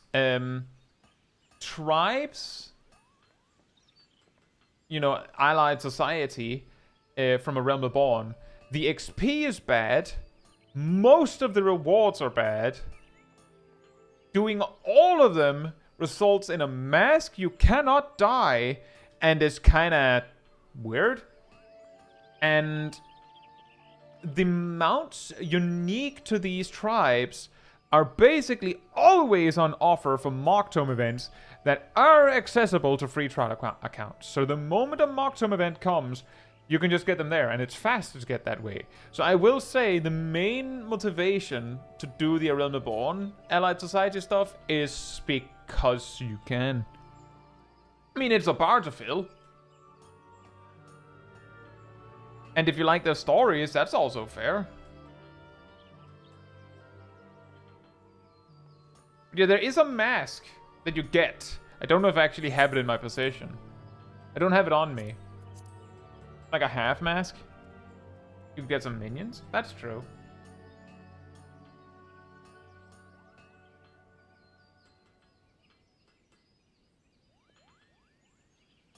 But once we move past a Realm Reborn Allied Society, the dailies are like in all Allied Society that are not a Realm Reborn, the dailies are way easier to do, not nearly as tedious. The rewards are overall better, and typically, or rather, generally, there's the mounts and other rewards from these Allied Societies are not accessible anywhere else. And does this just do links work in chat? No, only moderators and me can post links, because if individuals, like just about anyone is allowed to post a link, then bots will say thank you and just meme it up. And yes, this is the mask in question.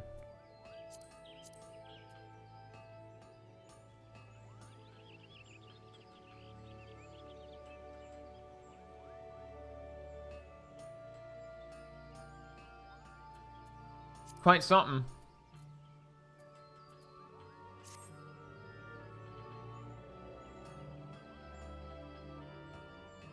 Mecha Lizard. Robo Lizard.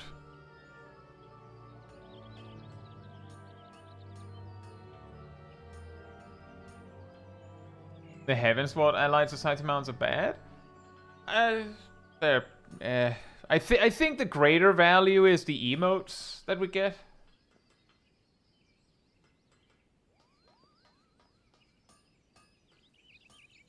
That's my opinion, anyway. Out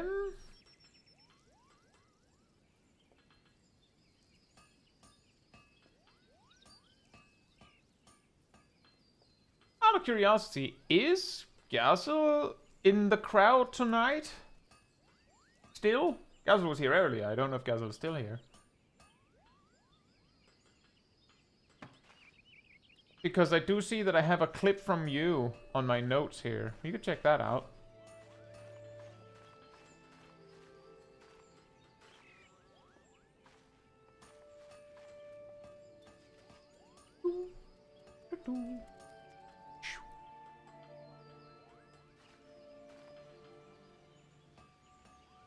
Oh boy, look guys. It's our favorite friend. Ramu Extreme.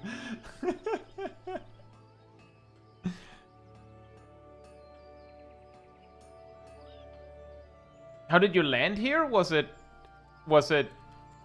mental related? What's going on, Gazel?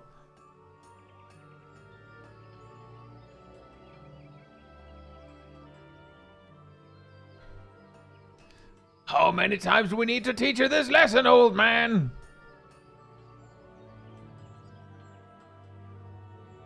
Thank you, Jeff Matt. It is a fantastic emote. Gazel doesn't record audio, so that's why we just have the quiet music of the settlement. But Gazel is playing Black Mage here. It said 3 pulls, yeah. A 3rd pull. Fun fact, you can typically start the Fire 3 cast when it says 4. If you have a lot of spell speed, maybe do it on 3. Especially if you don't trust the tank to pull exactly on time.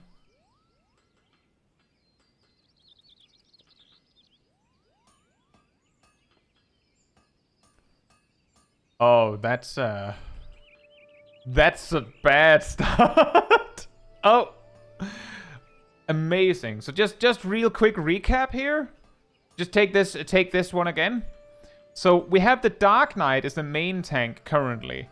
The strategy that the team is going with is main tank grabs 3 orbs. We can see this because the Dark Knight has aggro, and also at the same time is grabbing orbs. 8 lives? 9 lives. I feel like I would enjoy Mental Relate a lot more if I could do a queue with it. Understandable. I have a lot of fun with it when we're trying to queue into each other.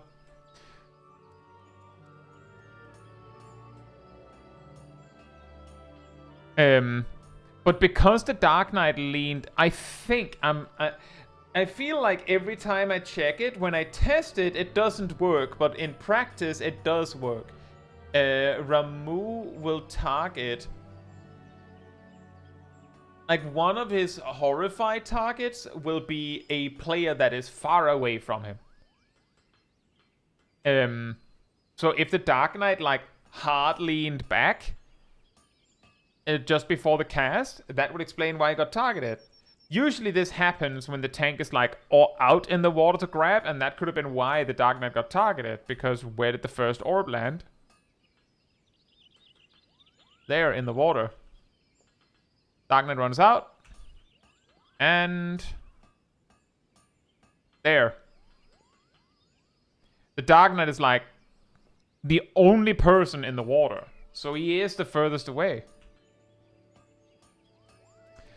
Now, if you end up horrified as the main tank, that is generally like, whatever. If you have the buff that makes you not die from the Tank Buster, because the Tank Buster itself, like, removes the debuff.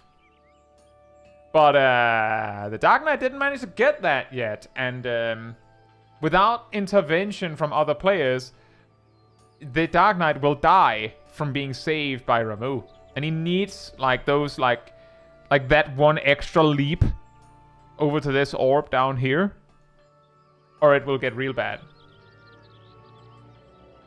Ilana says, when I was there as dancer in one of our men's relates, I was standing way behind for that purpose to bait one debuff on me. Smart. But we can see here, the other tank realized the problem a little too late. Like there was a little bit, there was too many things to process. But you can see here, Dark Knight feared. Where's the Paladin? Oh, Paladin's coming through. Paladin's coming through, grabbing orb. Saving the Dark Knight. Running to grab orb because they don't think the Dark Knight is going to make it now. Provoke. But Ramu had already winded up the Tank Buster. Too late. Hey, Rothema. Nope, you're doing well. We're reviewing some Ramu Extreme from Mental Roulette that Gazo played here a little bit back. We're looking for some advice to give and also just check out how it went. Ramu Extreme is always a hoot. And what you can hear in the background is that we're hanging out with Gerald. Meanwhile, while the Dark Knight was saved, the Sage was not.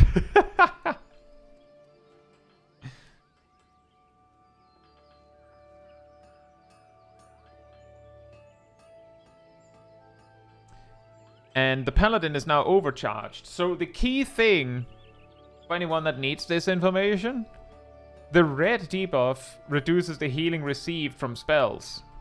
Which should mean that the healing from whatever the tank does themselves, if they have anything, so not Paladin, shouldn't be affected. Because that's a weapon skill. And if you're healed with OGCDs like Essential Dignity or the Ryokoli, then that is also not affected. So you could actually just overstack, but, you know. It's not always the smartest move. Because then you're trusting the tank and the healers to know exactly what they're doing. This is dangerous. The other Black Mage has seen that their Slotchen was in trouble out of position. Hey Ruffles, hope you're doing well. I'm not doing Ramu. We're watching Gazel do Ramu. Today it's not me.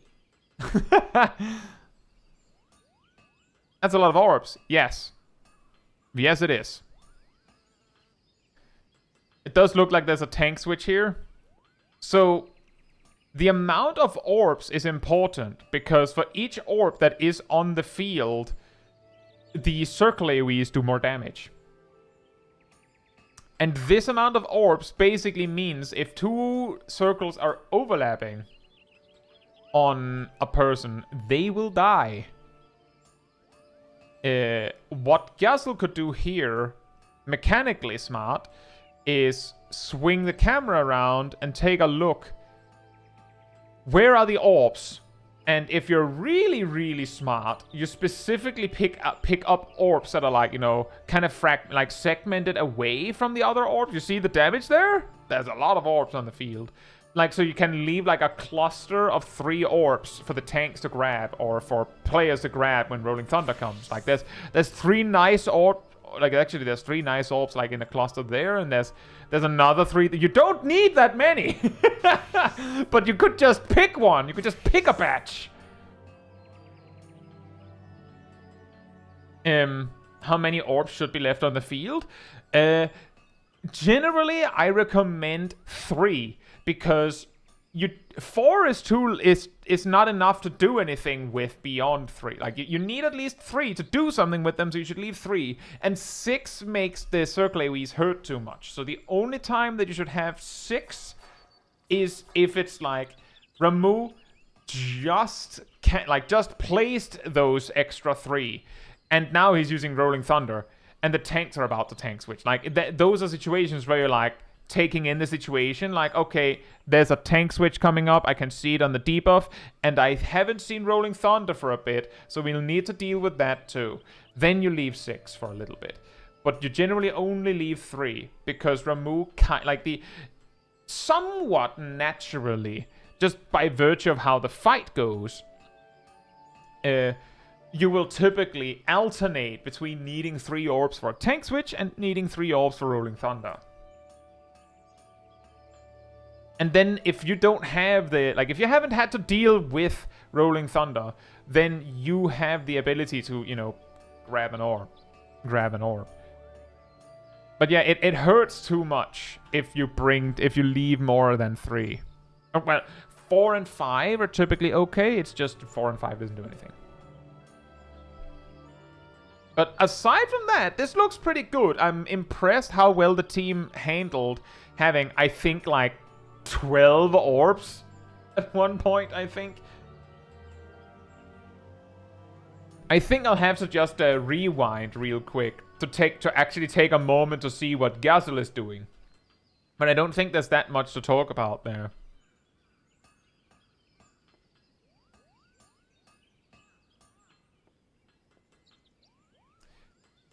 There was a little something there. So here is a trick. Here is a trick. It doesn't really work because you have mana font. You shouldn't do it. But there is a trick here. We've talked about it before.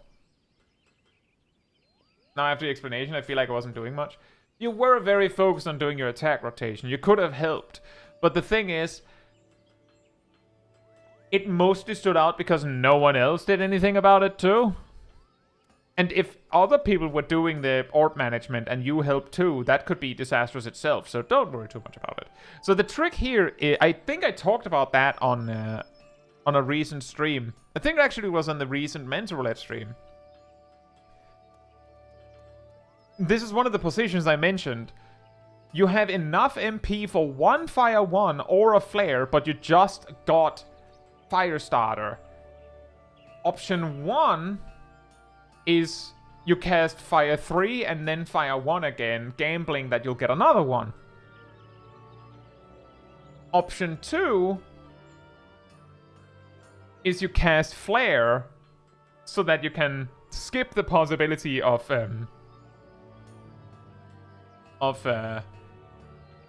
like you just go, well, I actually want to make sure that I keep this Firestarter. Option 3 is that you cast Fire 1 again and hope that you don't override the proc you already have. But if you're doing that, why are you not just casting Flare, right? If you have only enough MP for one cast, then and you already have a Firestarter, then Fire 1 is objectively inferior to Flare. So then you would cast Flare. And in this specific situation, I believe the best thing you could do is go Flare, Fire 3, Mana Font. And then you know, just start over. Now what actually happened is you cast Fire 1 again, but let's just see here.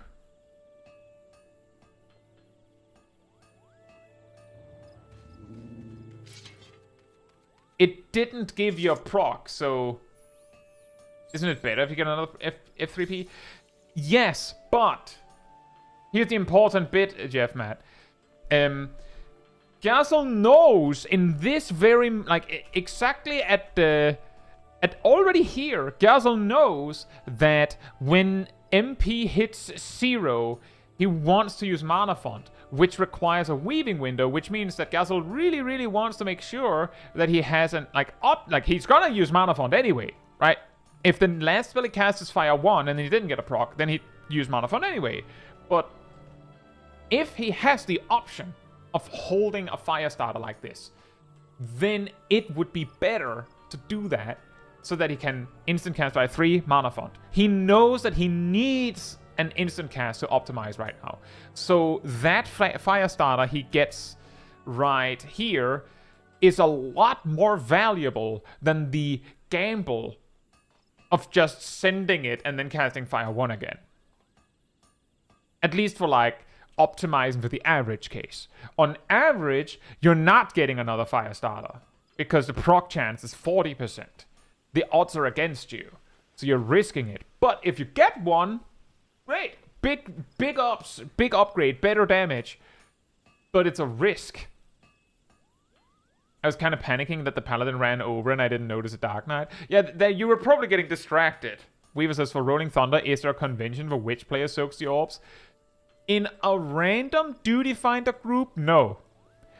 In that, the answer is whoever actually moves for it. Because there's a possibility, even if someone explained how to do it, that only one of the two players linked together actually understood it. So you just go for it. In a coordinated group, it's pretty common that the more mobile of the two players linked together deal with it. If they are somewhat equally immobile, it's pretty common that the healer moves if they're linked to a mage, for example. Because an Astrologian can just click light speed and then just move out and do it. While a black mage doesn't have nearly as much mobility at this level. But in most groups that a mentor would land in, it's whoever tries. There's a lot of priority to do, because you could also be linked together two players and one of them is getting feared, the other is not. The one that's not getting feared will now grab the orbs. Sometimes both are getting feared. So it becomes really complicated. It's just, think. It's actually use brain, not to be confused with use eyes. It's really evil, I know. But yeah, indeed, one option, the maximum risk, maximum damage option is from this point, you go fire 3, fire 1, fire 3 again. With the assumption you're getting the proc. If you don't get the proc, oof.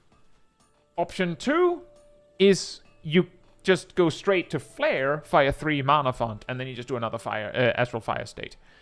And then, I mean, if you're getting distracted because the tanks are doing electric boogie out in the water, then yeah, I would probably also mess it up. York actually got double hit there because the paladin got crazy.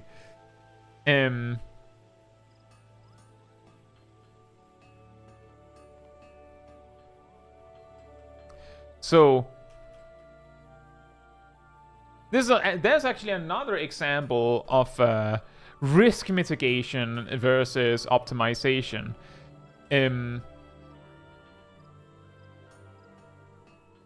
At this point, I'm just gonna go through the examples real quick because I talk a lot about Black Mage, but I don't have a lot of opportunities to show the examples because I'm actively doing it when I'm in a fight, right?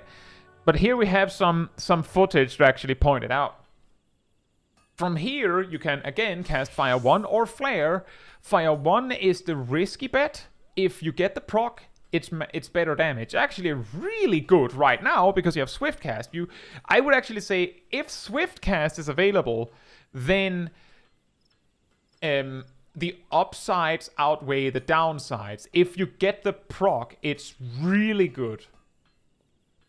If you don't, well, too bad. But if you have Swift Cast, you can do some nasty stuff. I'll get to that in just a moment, but that's the reason why right here I would say go Fire 1 again, because you might get a proc. The alternative is go Flare, because it does more reliable damage. Like, as I said in the Mental Roulette stream, Flare does more consistent damage. It does 33% more damage than Fire 1. Guaranteed, safe. Whereas Fire 1 getting the proc isn't like, it's not like getting a it's not like replacing the Fire 1 with a Fire 3. You're getting a Fire 1 and a Fire 3, which means you combine those two potencies and then divide by 2. That's the average potency you're getting. That's still better than spending time in ice, right? I optimize my risk time value by leaving party finders that I deem don't have a chance of succeeding. Yeah, it's also a way to do it. So the trick that I'm talking about is a super wacky trick that is only optimal before you get Blizzard 4. The trick will work with or without the Firestarter proc. If the Firestarter proc just makes it way better. So if you can leave Astral Fire with a Firestarter proc, so you cast your last Fire 1, which could be your penultimate cast, and then you cast Flare and you just keep the Firestarter in your pocket, or whatever, you have a Firestarter proc and you're leaving Astral Fire. Then you can start your next Astral Fire by instant cast at the end of your Umbral Ice state, transpose Fire 3, which is way better than casting Cold Fire 3. It essentially means you get double the damage for the same time investment. It's way better. It's essentially a low-level version of AF1 F3P, which is something you do all the time at max level, all the time. It's just harder to do because it's not as consistent here, and you don't consistently have a good instant cast to do it. Now, the reason why the Swift Cast makes this extra special is because without the Swift Cast, the only way to do this efficiently is that you go Blizzard 3, Blizzard 1, and then you need to apply your Thunder on something. Because you don't want to just, like hard transpose if you can help it, but if you've already exited Astral Fire with Firestarter, and you don't have a good option, then you will just go Blizzard 3, Blizzard 1, transpose Fire 3 awkwardly. Better than nothing. It's still an improvement. But the trick that makes Swiftcast matter, and the reason why this trick is specifically level 57 and below, is when you finish your Astral Fire state and you have Swiftcast, you cast Blizzard 3, the hot Blizzard 3 that has a shorter cast time, and then you hit Swiftcast and you use Blizzard 3 again, because it does more damage than Blizzard 1. But Swiftcasted Blizzard 3 is instant. So you can, if you get that Firestarter proc, you go Blizzard 3, Swiftcast Blizzard 3, transpose Fire 3. And then, now we're cooking. Actually, pretty decent damage. Like, you're not completely face planting into like 180 potencies. It's actually decent.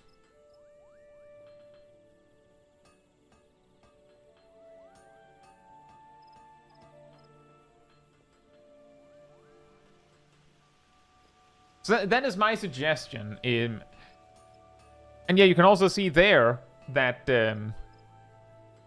I think Gazel got it. Let me just make sure. It's a little hard to see. Yeah, Gazel did actually do the Swiftcast at Blizzard 3. Crab Galaxy says, and this is why I haven't done my Black Mage very much. It's just too involved for me.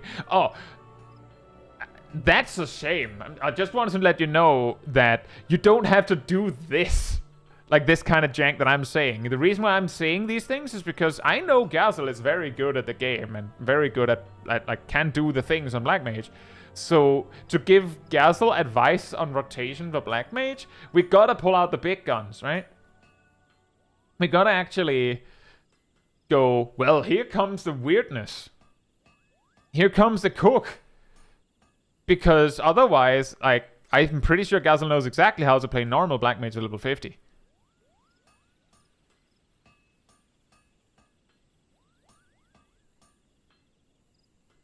But yeah, that would be my recommendation. If you have Swiftcast on hand, then the value of greeting a Firestarter on your last cast massively increases.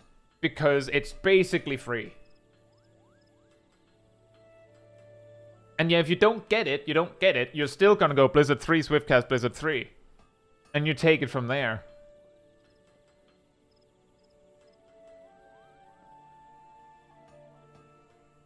Another thing you can also do if the Thunder reapplication is pretty nice is you can go Blizzard 3, Blizzard 1, Thunder, Transpose, Swiftcast, and just send a 4k MP cost Fire 3. Yes, that's also good.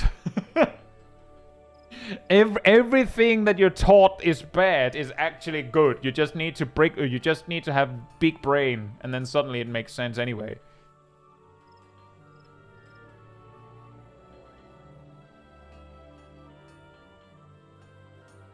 Like, even something like every time we have these conversations like, oh, Fire 2 is bad, I come in with a like, actually, it sucks, but there is this one thing you can do.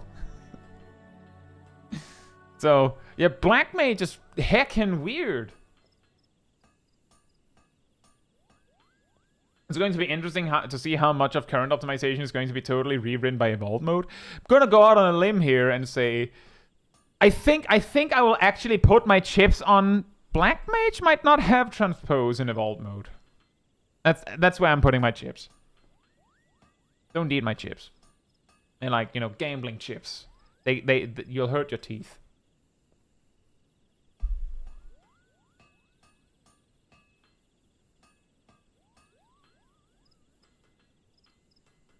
Evolved Mode just via 4 left.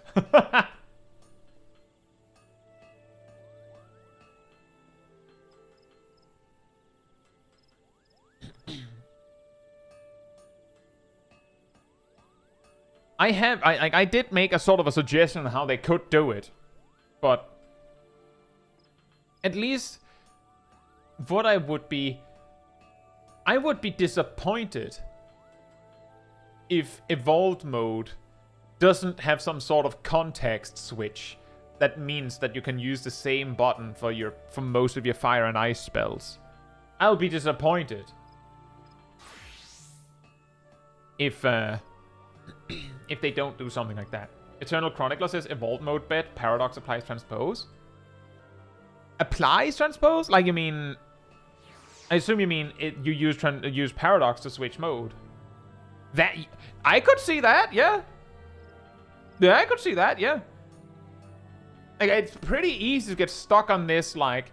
Oh, no. Paradox is like the super Fire 1 or Blizzard 1. So it has to be like just an attack you do. But that's actually a good point. Fire 1 and Blizzard 1 in the current day's Black Mage is technically, in a way, upgraded to Fire 4 and Blizzard 4. Practically speaking, that's what they upgrade to. It's just like not literally how they do it. Which means that it could make very good sense for Evolved mode to just do that. Just at a certain level, you get Fire 4, and at a certain level, you get Blizzard 4. Which means that Fire 3 and Blizzard 3 are just kind of there, awkwardly.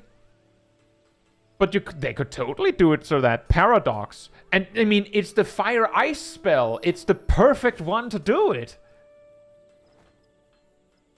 Although the problem is, of course, that if it's the mode switch button, either it's really weak, or it's some sort of empowered by what you do in a specific mode. Exactly, Jeff Matt.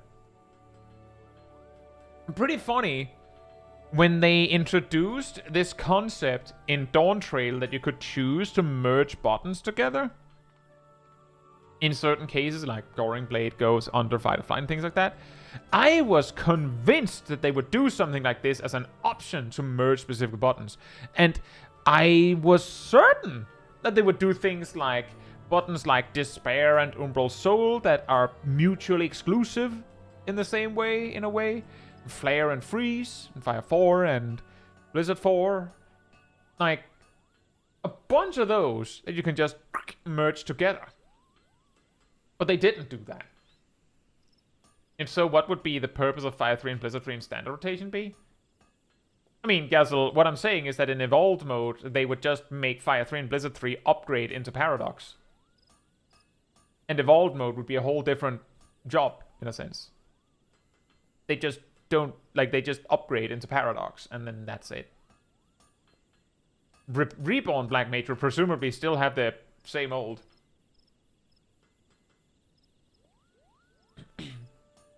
Mendasi says, I need to learn how to do that. Do what?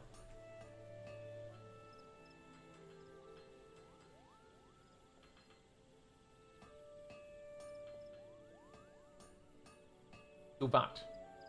By the way, if you are enjoying the stream, it does help a lot with a like over on the YouTube side of things. Thanks so much in advance.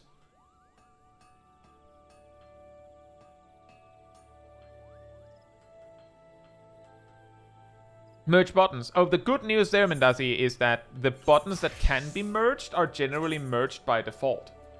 You open your actions and traits, doesn't matter which style they are in. They will have this action change settings. And as long as you have this ticked, it'll do it. There are some of them that are like extra fancy schmancy, like this, where you can also choose to add a... Like, you can choose to add an additional, like, 1 second internal cooldown between them. Which is very helpful to not accidentally lock yourself into both actions due to button mashing.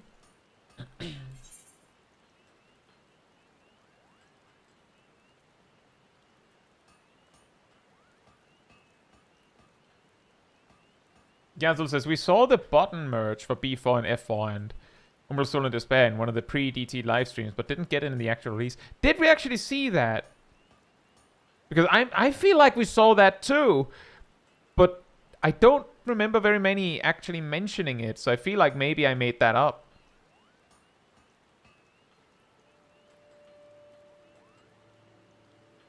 Your sword attacks in the Red Mage Guide video did that.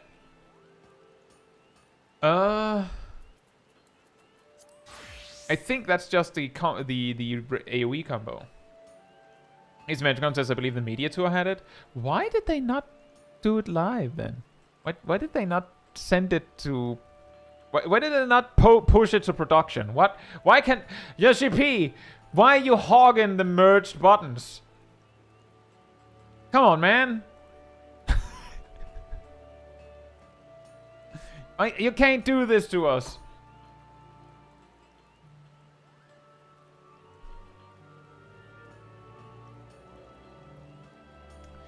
Why you do this?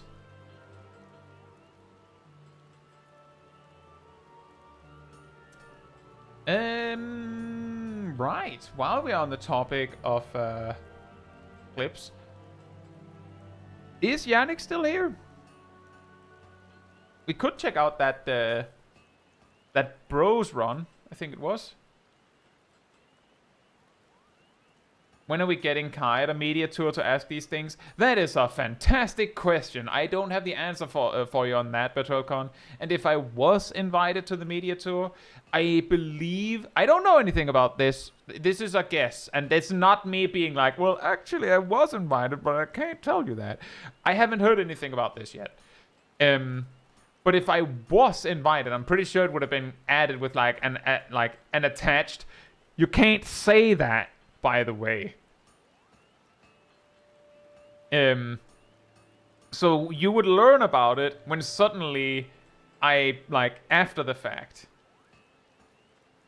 They don't want to get hit with the tough questions. I feel like they've invited people that would ask the tough questions. Can you go to the media tour and ask them why Skate has only ever been debuffed?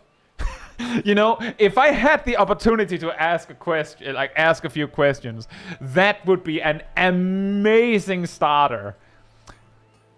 Hey, RCP, I have a question. I have a few questions. So, first off, do you know the spell Scathe? Yeah, obviously does. Yeah, it's not very good. But what's really interesting is if you check the patch history of Scathe, it has only ever been nerfed. Can you explain that?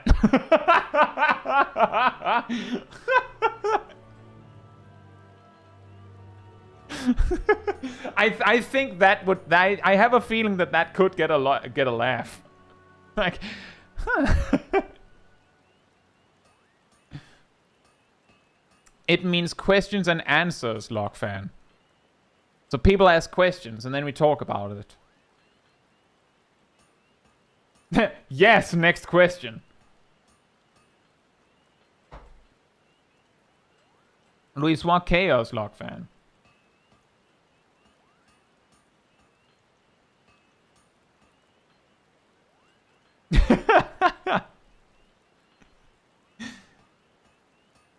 I have a feeling that the answer would be, well, I mean...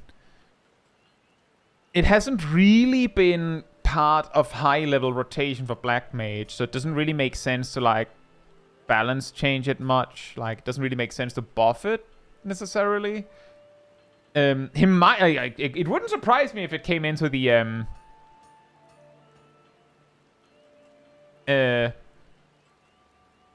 If they were like, well, actually, there was this bit at the start of Dawntrail where Thunder 1 actually did just as much damage as the average potency of Scathe, and that, you know, that completely put Scathe out of business. So we nerfed Thunder 1 a little bit again. Because, Lockfan, everyone can travel to OCE. Not everyone can travel to Chaos.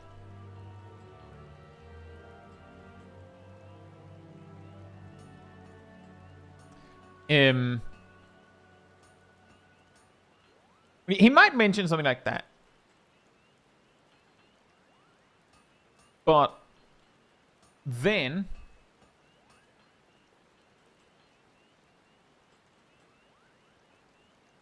I don't think he would come with anything beyond, like, well, I mean, it's not really an important button, but there's no reason to remove it. It's mildly useful at low levels, which is true.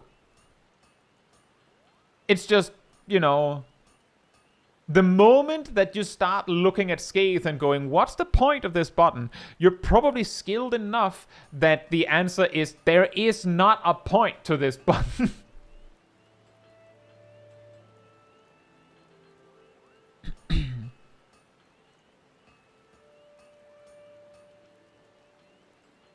We are at Gerald. In the North Shroud. Why is this as I removed it from my hotbars? Fair enough. Yeah, I could imagine that if I were allowed to ask Yoshi P some questions, I might have some haymakers. But I don't think I would ask anything that would be like mean.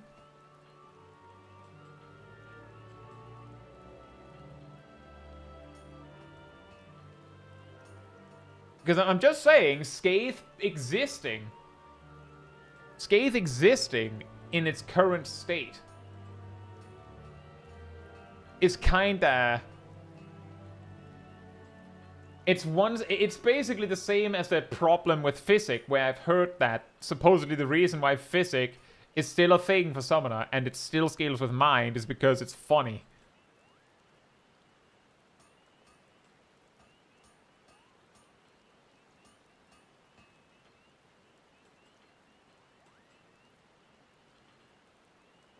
Why isn't the Menta icon a watering can?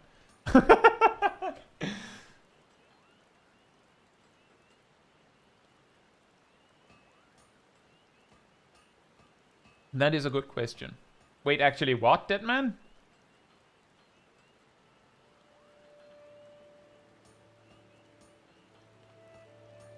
I would like a watering can as well.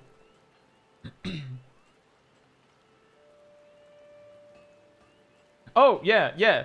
As far as I could find, the reason why Physic still scales with Mind for Summoner is because it's funny.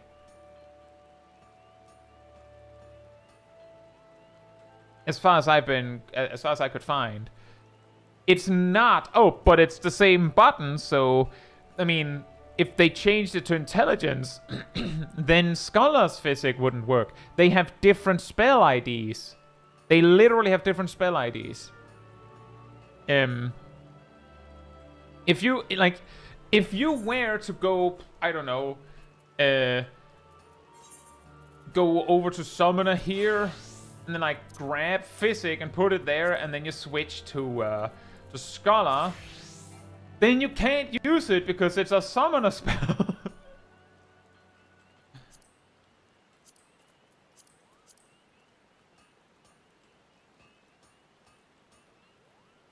And they have different spell IDs. People checked. It's not the same spell, so they could do it if they wanted to. They're choosing to leave it as Mind.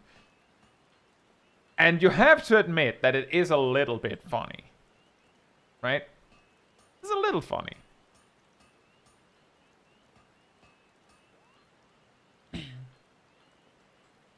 And as he says, unsure if they've gotten too specific about tanking changes with Evercode, but I'd love to know more about their main tank and off-tank ideas. I play Paladin for tanking, but I'm curious about the other classes. But I'm kind of iffy on leveling others right now, because I don't know if it'll be as fun or viable. Okay, so pro tip, Mendazi, and this one is coming from me, who has dealt with, for the entirety of Endwalker, okay? For the whole of Endwalker, like patch 6.05 or 6.1, the devs were like...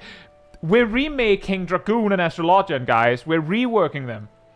It's gonna be such a huge rework that it needs a whole expansion release to be applied. So you'll have to wait for 7.0. So over and over and over again, I would have people come into my stream being like, I really want to try Dragoon and Astrologian, but I feel like my time would be wasted because it's getting reworked in the next expansion. And I'm like, bro, the next expansion is 2 years from now.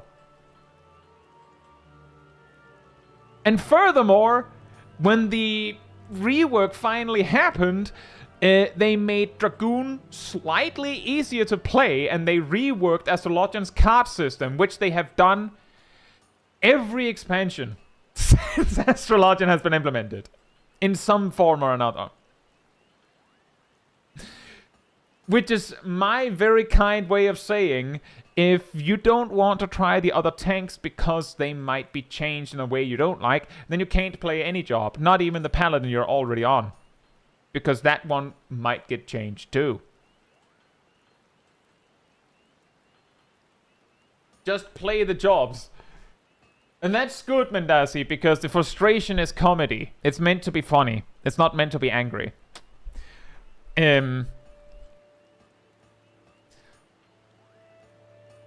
Play the jobs. If you think they look cool now, play them now. Any justification you can come up with that goes, but maybe I don't like them in the next expansion is exactly. So play them now while you have the chance. Quickly. That like the thing is, the jobs are going to be different in the next expansion anyway. The rotations are going to be different anyway. So you might as well just make the most of it.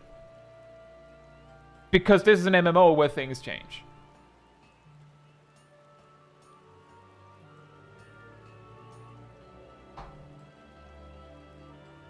And you said viability. It would be absolutely shocking if Evercold released, Evolved Mode released, and all of the off-tanks are not viable. Because even at their weakest in Dawntrail, even at their weakest, they were all viable for all the content. There's just always people that exaggerate it. They can't just say, for FRU, Viper's kind of weak sauce because it has some weaknesses. They have to say it's basically unplayable and you're practically griefing if you play it.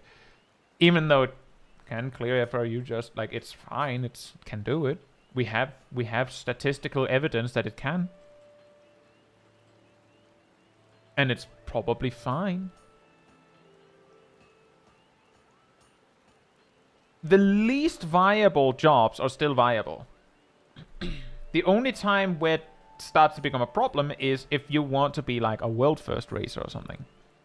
Then we run into a little bit of trouble where you may have to pick what is actually best if you want to win.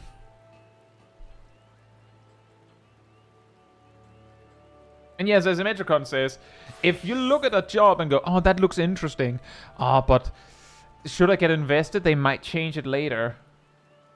That should be motivation to play it now while you have the chance. I'm just saying, I didn't get to try all of the jobs for real in Stormblood. That's a shame. I never got, like, I wasn't playing in Heavensward, so I didn't get to try any of those jobs back then. Breadbean says, maybe they make your current job into something you don't like and the other job into something you do. Then it'd be extra worth to do it now. Exactly. Exactly. Might as well level all of them so that you can just switch to the one that's coolest. Weaver says, I also feel that the general impression of the main off-tank split is much more extreme than the probable reality. Exactly. That's actually the whole point of the video I put out somewhat recently called Main Tank Speaking. It's not, like, it can't possibly be that bad. As I said before, it can't possibly be that bad because, I mean, off-tanks need to function without a main tank, at least in normal content. At least in normal content. Because the Duty Finder's not going to start giving you specifically a main and an off-tank.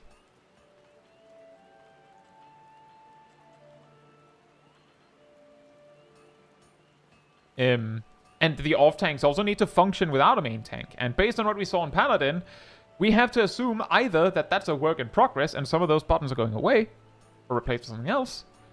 Or, I mean, Paladin has every single utility button, like any party utility button that they had before. It's just that Divine Veil has a slightly longer cooldown.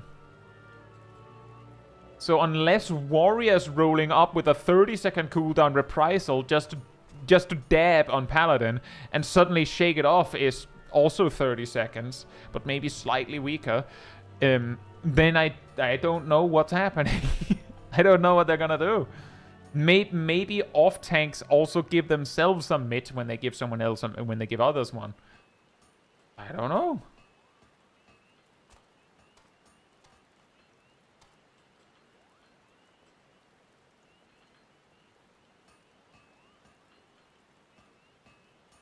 Did you show the role icon in your name? I actually... It's over here, under display name settings.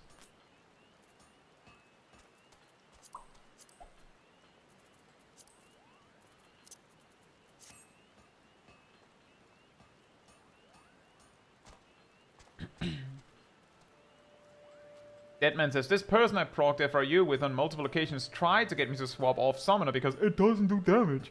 Damage was never an issue. Play what you want when you want. When you want, it all works. I think the argument that kinda works in that department is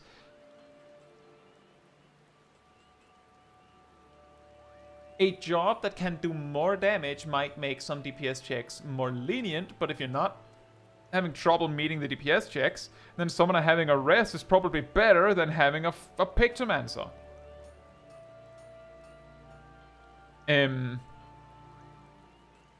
funniest one about that is I remember we had a walk and talk just like this, and someone came in like, Summoner literally cannot... Like, if you have a Summoner in your group, you literally cannot make the DPS checks in FRU unless you have a Pictomancer to make up for the fact that your damage is so bad. And, like, 30 seconds later, someone else came in, just linked a log from, you know, FF logs of a team with a Summoner and no Pictomancer clearing the duty.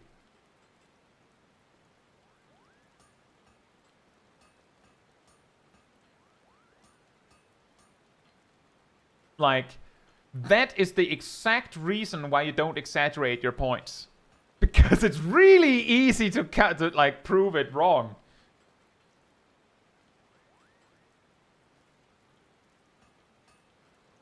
Asymmetricon says, there is an argument that in a party of random people you don't know, having a Pictomancer was a statistical advantage to your likelihood to clear DPS checks. True. I'll say, Jet.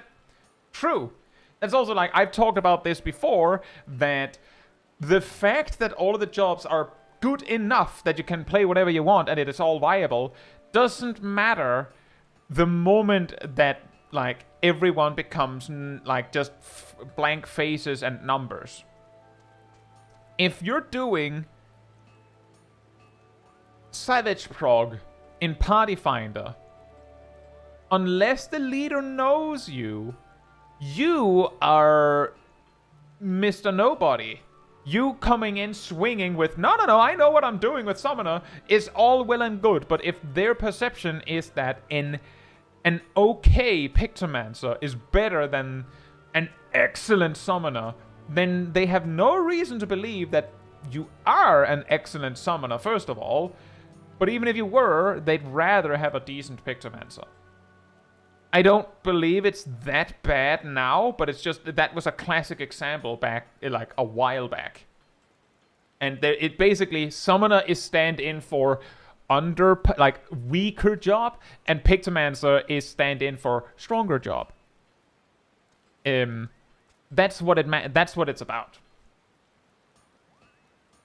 Hey, Venatic, hope you're doing well. I mean, you can see all the people, this is just a random group of people hanging out for the sake of hanging out in the game. If you think Final Fantasy XIV looks cool, try it. It has a free trial that goes all the way up to level 80, and you can play as much as you want without paying a dime. Go for it. Just download the game. Try it. You can even download it on Steam. Although, personally, I prefer to just download the game directly. But I will also say that the pro tip for future, Fanatic, don't hop into a stream of people playing the game and asking if it's worth picking up. You're gonna get a biased answer.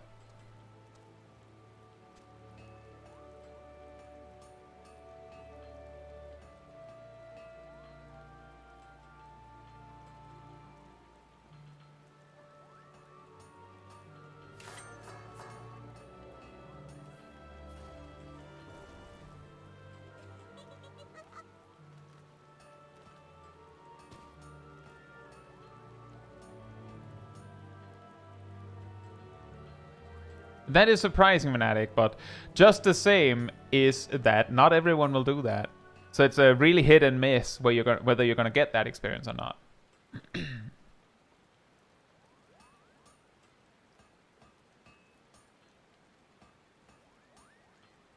Anyway, I hope Yannick is still here, because I was gonna grab that link now. I hadn't already. Had not already. Boom jams.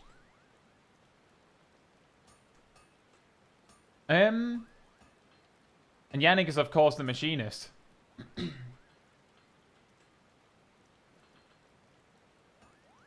don't know which game to play. Feels like there's nothing anymore. It can be difficult and can feel like that sometimes. Sometimes you just gotta try something. And Final Fantasy XIV is free, so there's nothing to lose.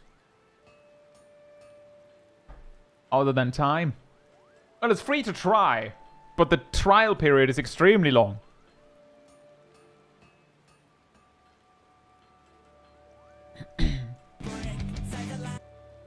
Let me just mute the music here.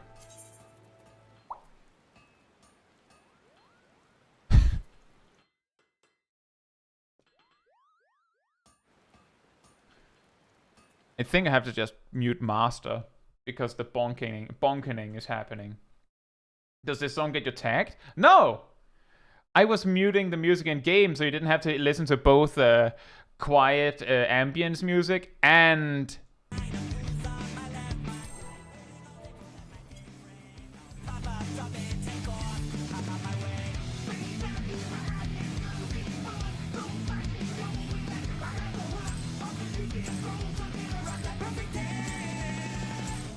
This will be a tag team match of extreme. The mirror is great.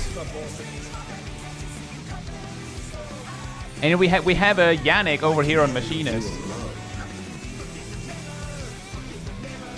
And Cap Striker's here too, yes, on the Lone Scholar.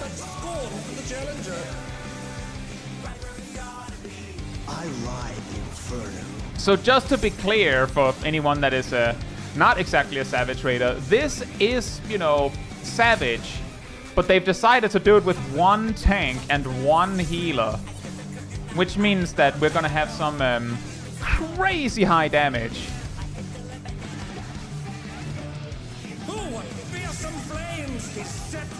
Nader it! Do we need another gift? You can make as many gifts as you want. Very nice positions.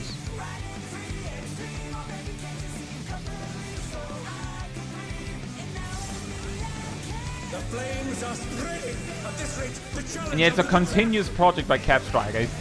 He's pretty much trying every single week. And also, hey, Stoop, hope you're doing well. I'll wipe you out.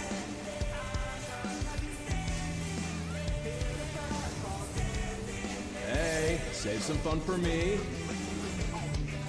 Red Hot at 54% on the swap. What's the normal low amount on that? If there ain't a wave to ride, just fake one yourself. Like 70%? Yeah, sounds about right. Well, that's spread, so that's good. I wonder what happens if it's stacked. Do you just wipe them?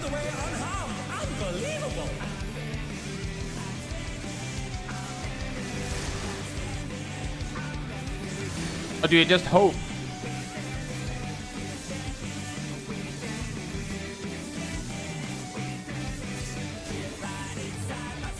Stack guarantees on one of the DPS, so all... Oh, okay.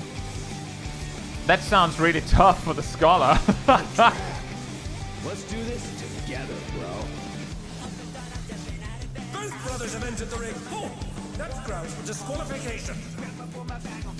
Yeah, so getting into the phase with them both on is like average combined like 60% or so.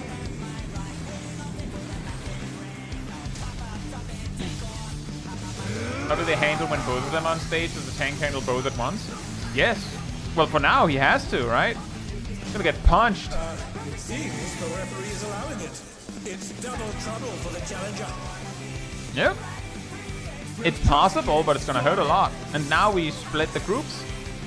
And I guess we'll see what they do about the tank buster now. Over on the red side. No, wait, the tank is over there, so that's the uninteresting side for that. The extremes are holding nothing back.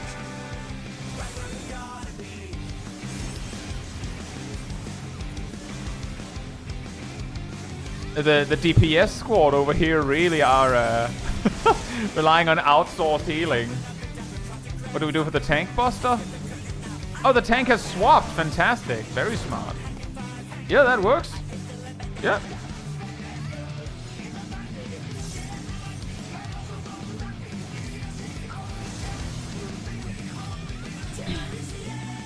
Very nice. But yeah, you have one tank tanking both guys at once with one healer to help them. So it gets really spicy. And now we have snaking.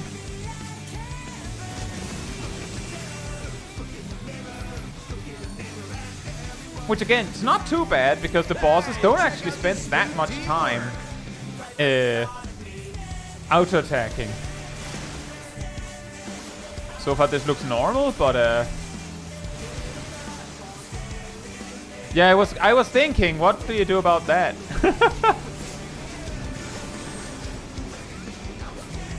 Was that just mega mid on the monk? Think so?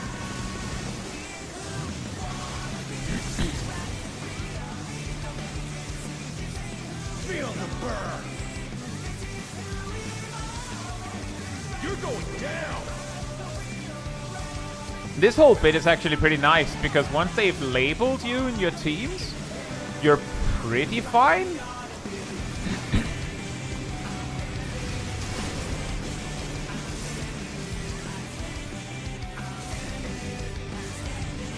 The brothers have triggered a fusion. That works. Truly, they're deadly. And the invuln for that, pretty solid.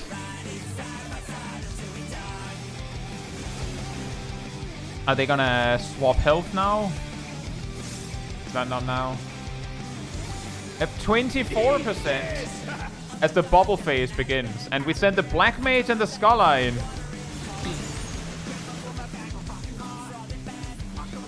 Worse was if the tank is red, since then the monk has to bait the blue buster. Oh, yeah. Does that mean the monk just dies?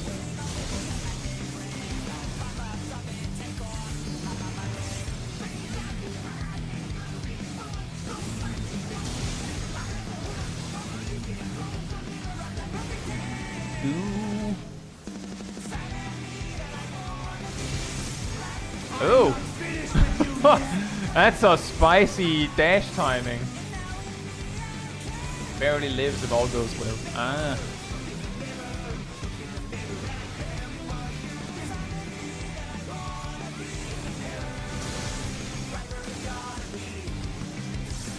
And there we go.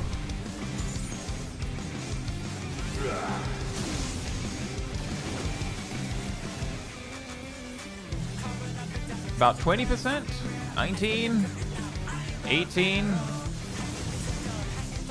16, 15, 14. Oh, they swapped. Now they're back to 14, 13. We have the light parties. We have one support and 3 DPS on each side.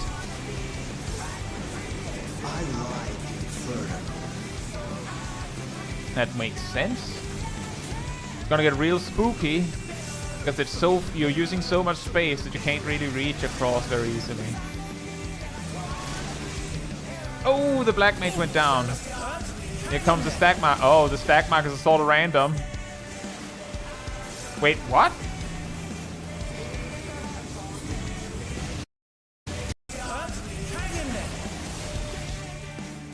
Oh, tank LB. Yep.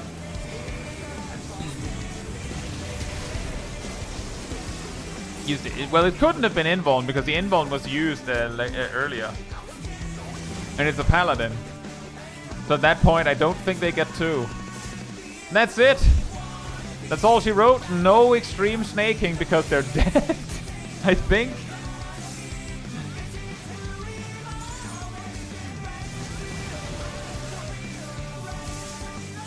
And there we go.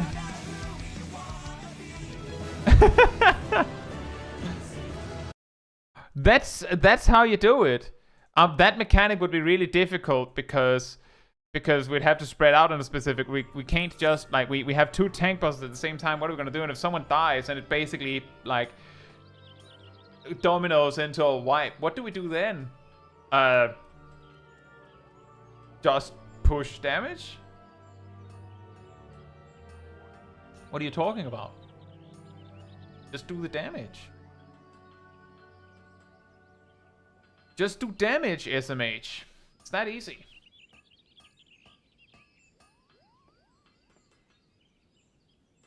Very nicely done. I do believe indeed that Cap Striker will probably be like... There might be some gear requirements to be able to get it done, but based on what I've seen, I'm pretty sure that Cap Striker would be happy to have you if you're like, this looks like fun.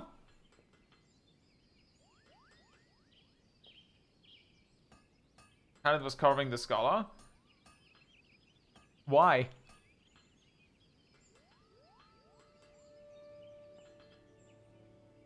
Die to it and autos, pretty much. Oh. I didn't notice that right at the end, but that makes sense, I think. Because one of the stacks goes on DPS. Right.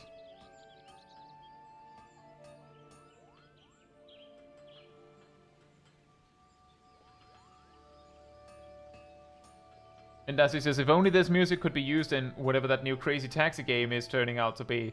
At least the Offspring is confirmed, but man, it looks goofy. I mean... maybe?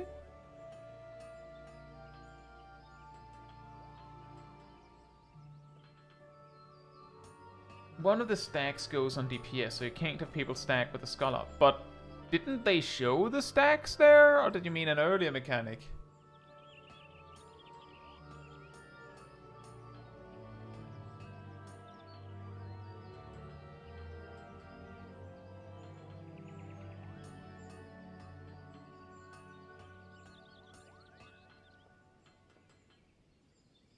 The arena split blue stacks. Right. Right.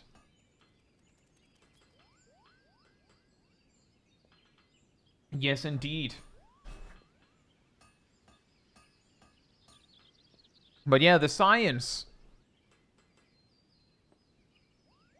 And yeah, it's...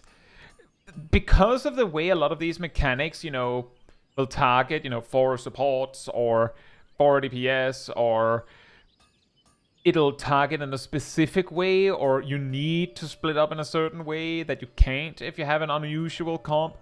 Usually means that what makes this kind of stuff really hard is that a lot of mechanics where the normal strategy is, oh, you just split like that and then it solves itself, doesn't work because you have to flex. You might have to do something different based on what ends up happening. Like, for example, the first surfboard thing. I can't actually remember what it's called when they're doing the 4 things on the surfboards. Apparently, the strategy was one thing if the tank busters were separated. Insane air, thank you, Shaq. And a different thing if the tank busters were at the same time. And you would just have to deal with whatever you're dealt, because you only have one tank.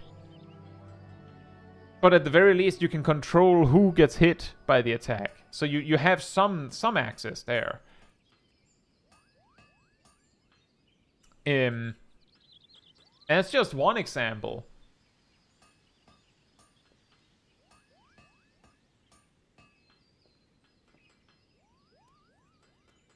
Jet says, which is funny because in EX2 there is in EX2 from Endwalker there is a mechanic there that only hits the rolls. If there was one tank, only they got hit. But if tank and healer,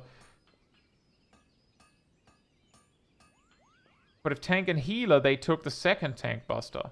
Wait, what?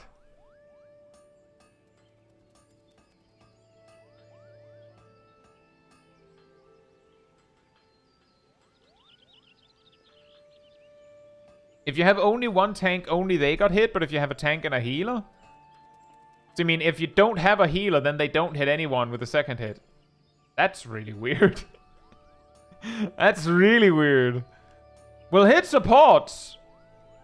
Preferably tanks, but we'll take any support.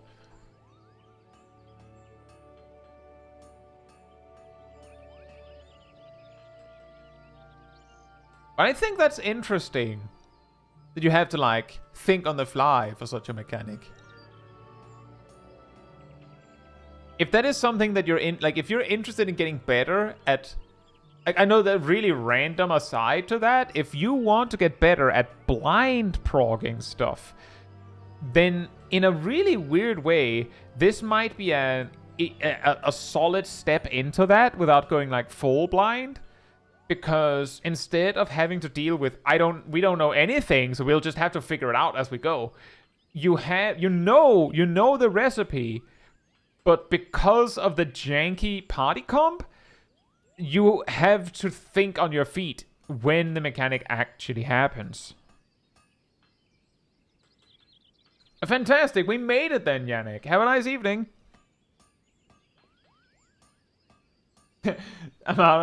Boss staring at the summon and red mage like, they have races, but they don't use mind. They're not mindful enough for me. I only tank buster really, really tanky boys and really mindful ones. Otherwise, I don't care. I like how Machinist dance partner was not questioned. Look, man. We regularly have summoner dance partner on stream. I'm glad you got to experience the dance partner. That is a rare treat for a machinist in hard content.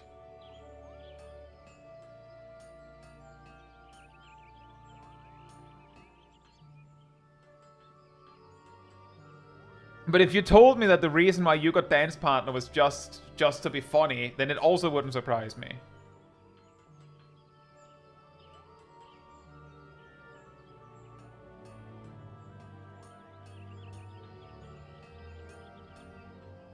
Yeah. Let me just make sure I have my notes in order here.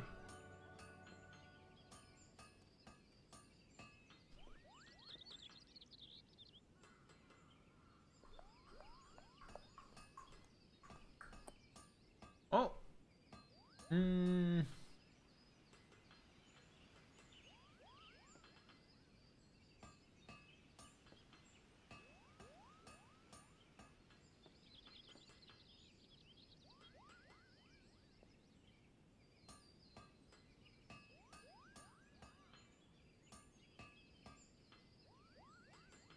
EP can make sense from an uptime perspective. Yeah. I mean, machinists can also do good damage.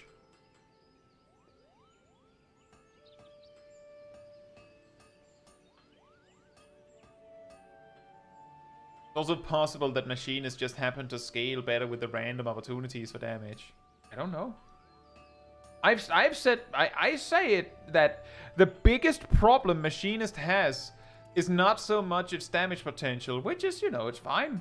It's not amazingly, like, it's not amazing, but it's fine. But the problem is more reputation. Kaniak says, is there a priority for dance partner? Yes, but that priority is based off of several assumptions. And if you actually want to be sure you pick the correct person for dance partner, I mean, you need data on your particular party's performance.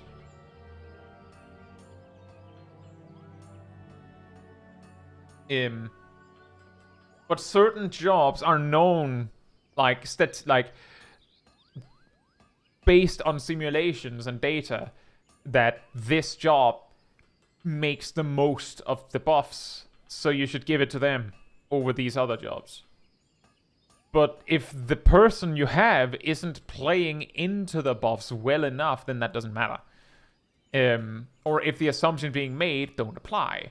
The assumptions being made also usually assume that it's a single target fight, which the bros are not. which can skew the balance in some way or another. So ultimately, keeping track of what you have matters. In our team, for instance, and this is not like meant as like a smack on anyone, it's just the data we have. Our most consistently high damage player among the DPS is Ham, who's our mage. And that doesn't change when he plays Summoner, typically. So there's no need to question it if he switches to Summoner and keeps the dance partner. He usually only does that on farm bosses.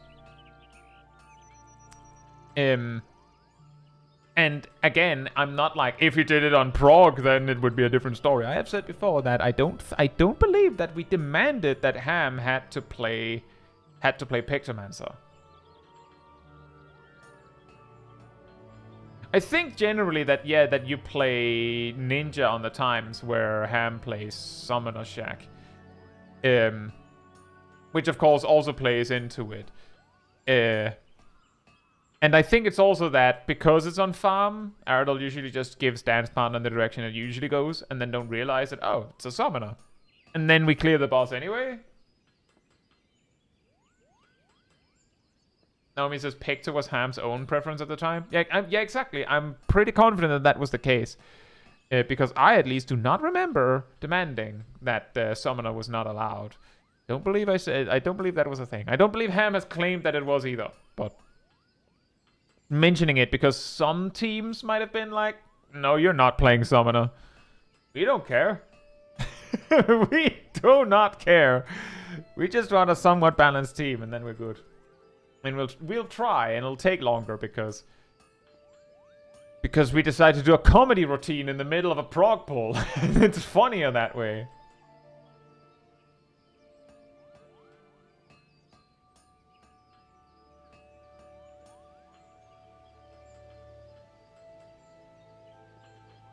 I think that was also the original motivation for us to put dance partner on Ham at the very start, was that Femme Fatale caused some uptime problems for our melees, and we had heard in the grapevine that melee uptime was a bit of a problem in this raid tier.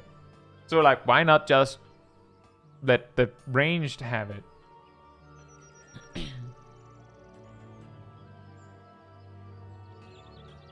So when there are consistent knowns, then the best performer gains dance partner, whereas in a random team, it's just personal preference. Something like that. If you have a random team, the way that you can go about it, Kaniak, is complicated. And there's a lot of things you can think about. You become better at discerning what you need to look for. If you're in max level hard content, then typically you'll have to assume that everyone are in roughly equally good gear to some extent.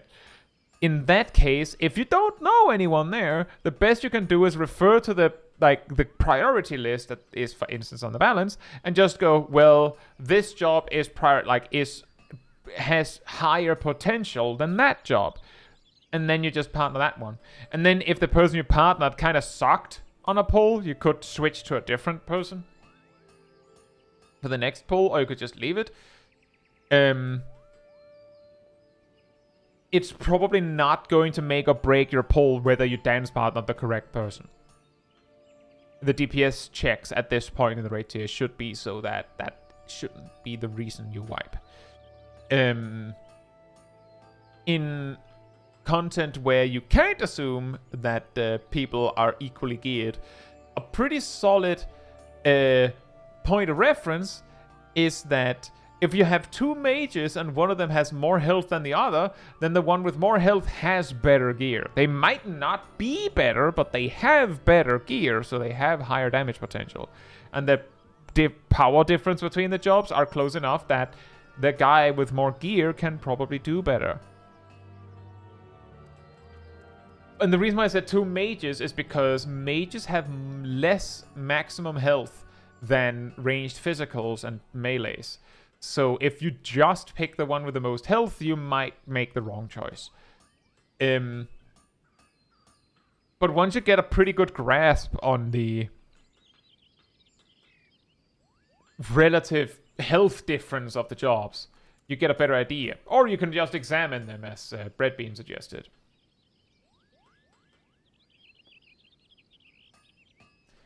And once the fight is ongoing, there's not that much you can do, I don't think. Like, not really. You could switch, but I mean, you could probably spend your time better than that. Just finish the fight. If your dance partner dies or something, you might want to swap.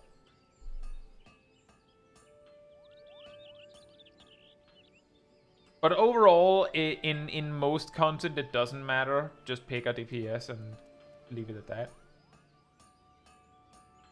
As well, says, I use a joke in my static that if I argued over dance partner, I would put it on the scholar. You know, the really funny thing is that sometimes when we have I think like when Nox plays dancer, he will sometimes just ask who wants dance partner.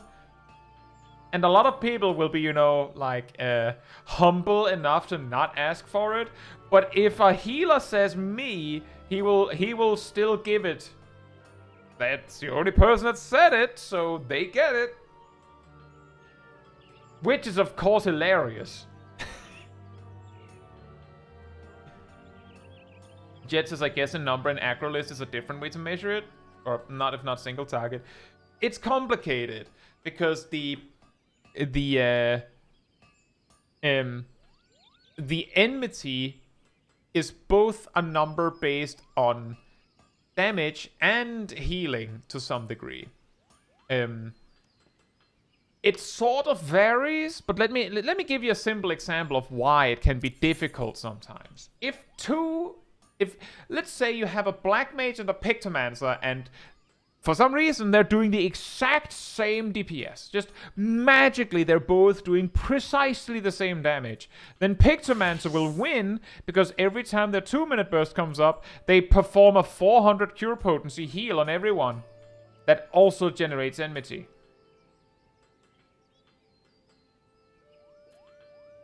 Now, if they were doing the exact same DPS, then the Pictomancer might be the better choice anyway, because they have a 2-minute burst that takes 20 seconds that happens to line up with your Devilman and stuff anyway. But if you're in a random group, it might not. It might have drifted apart. Whereas the Black Mage, if the Black Mage is good, might just go, oh, if I find myself in possession of Dance Partner as Black Mage in a duty, there's a significantly higher probability that I'll sit there hoarding Xenoglossies so that I can pop off when I get Dance Partner. So that's when I get when I get Devilman. There's a probability that I'll hold a ley line. You know, I think it's about 2-minute burst time. I think I see the dancers doing technical steps. Yep.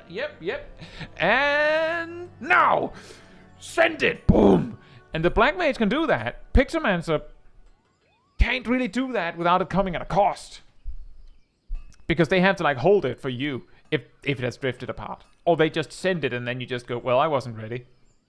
The Black Mage can just wait for you. They might not send as perfectly curated a burst as the Pictomancer might, but the Black Mage can just do it when you're ready. If they're good, they can just, especially in casual content. In hard content, they might be I have ley lines, but this isn't the time. Professor Oak comes in, there's a time and place for everything, Ash. And this is not it. But in that case, Pictomancer might also not put down their flowers.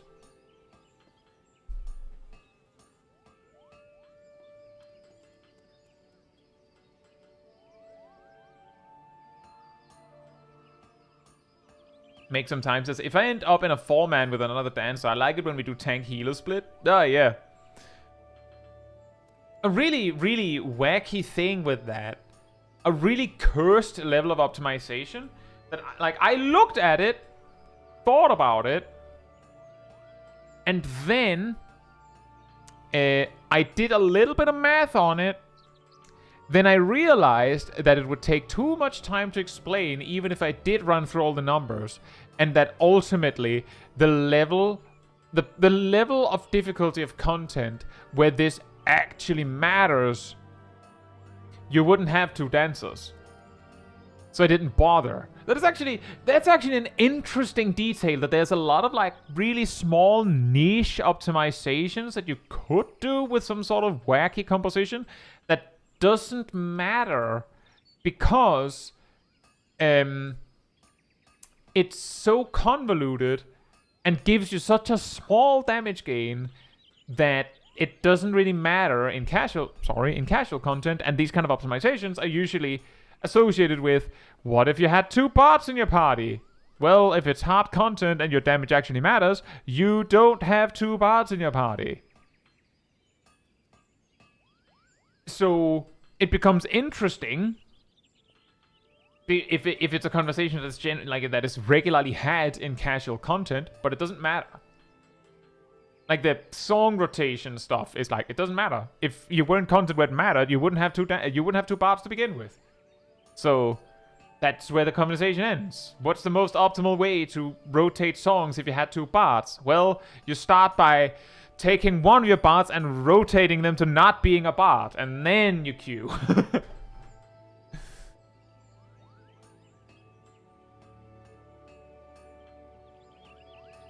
And that's also what it comes down to Dancer. But an interesting thing with Dancer is that in a 4-man composition, the answer could be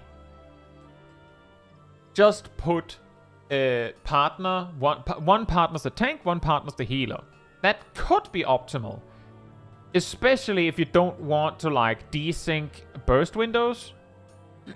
Because if you have partner on everyone, as a result, everyone gets devilment, and that's pretty nice.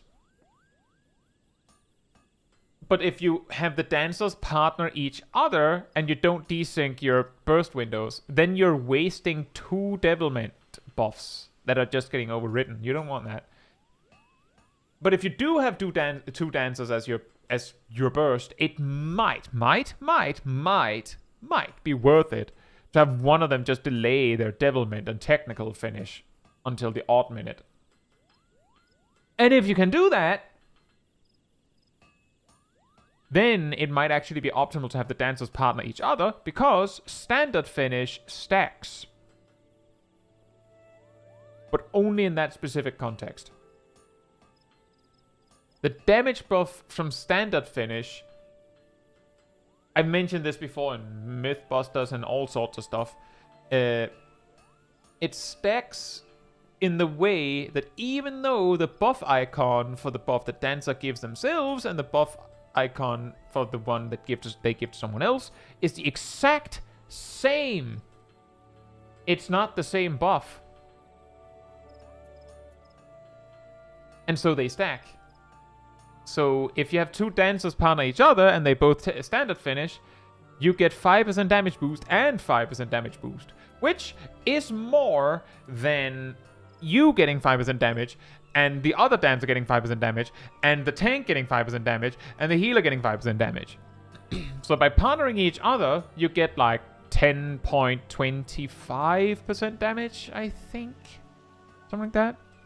I think it's 10.25%. Instead. And then the only other thing you're dealing with is that if you both devilment at the same time, you're wasting devilment. And if you technical finish at the same time, I mean, you're losing out on some value because that doesn't stack. But if you're gonna devilment on the odd minute anyway, then you might as well also move the technical finish. So if just one of the dancers elects to go, it's fine, I'll just do it on the odd minute, then you get full technical finish value for at least the tank and the healer, and full devilment value for both dancers. And then, like, they also get an extra, like, odd minute burst that they alternate taking. It's not as good as getting the 2-minute burst. Like, admittedly, as we know, most jobs nowadays have like something attached to other things. Like the dancer that is using their, like, dancer A uses 2-minute burst off rip. Dancer B gets a flourish. No Starfall dance. No Dance of the Dawn. And not very much Esprit. But then 1 minute later, they swap. And because they're taking turns getting this burst window, you have 2 opportunities to get rid of your feathers and stuff.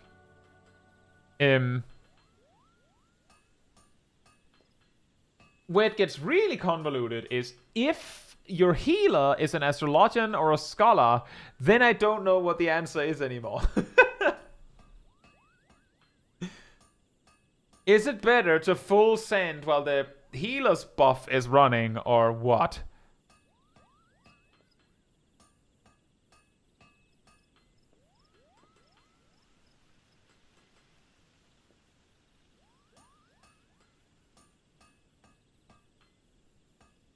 But yeah, as I said, we can do all of this math on this, but the real answer always comes back to, I mean, if you're in a duty where your damage actually like really matters, you wouldn't bring 2 dancers.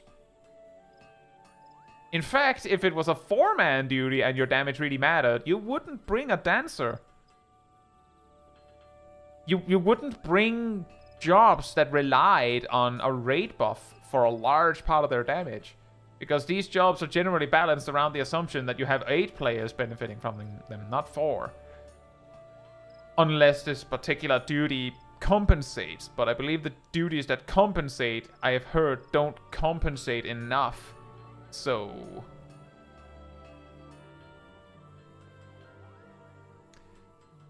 if you want to optimize a 4-man duty, you basically grab the 4 jobs that can do the most damage. And if it happens to be a job that also has a rate buff attached, great. That means that they compensate fine. My point isn't that, oh, they're not strong enough. I'm saying if there was a DPS check that was actually a problem, then the first place you'd look would probably be to not bring a more supportive DPS job. But that's generally also not a problem in hard 4-man content, which is an extremely widely known piece of content.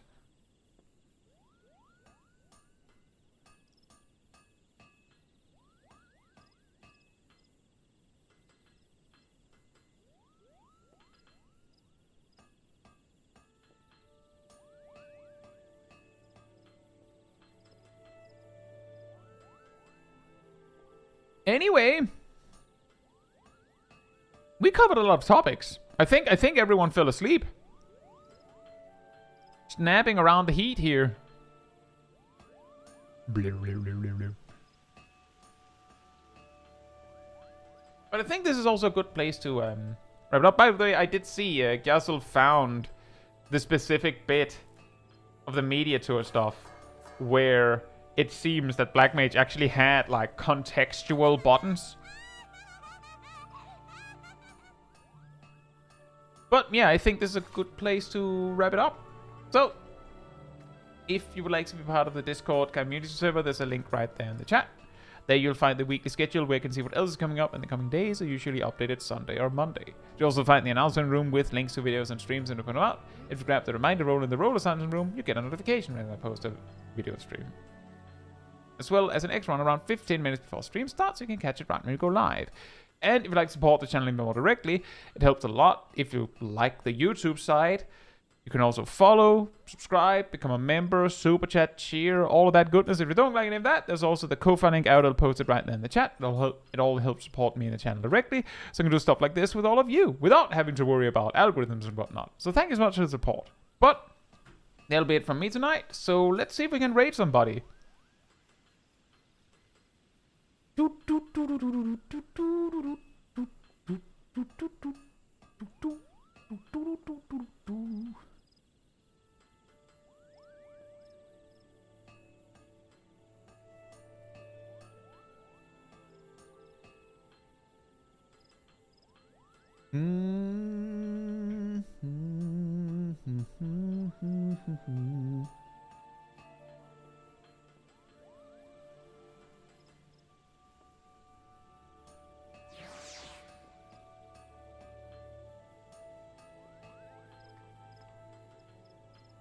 Ham, ham, ham, ham, ham, ham.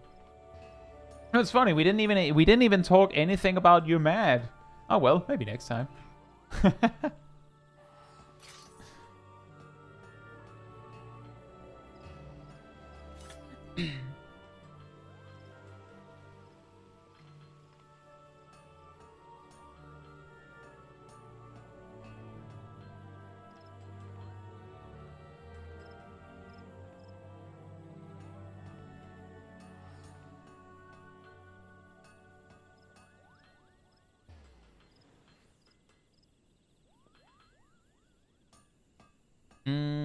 Looking for a streamer, that could be cool.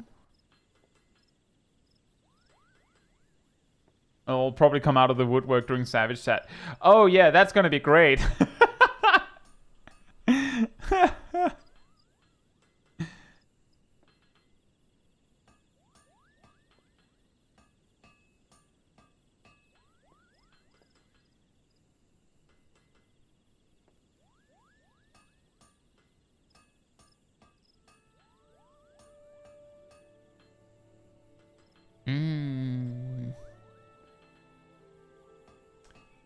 Looking for a good time.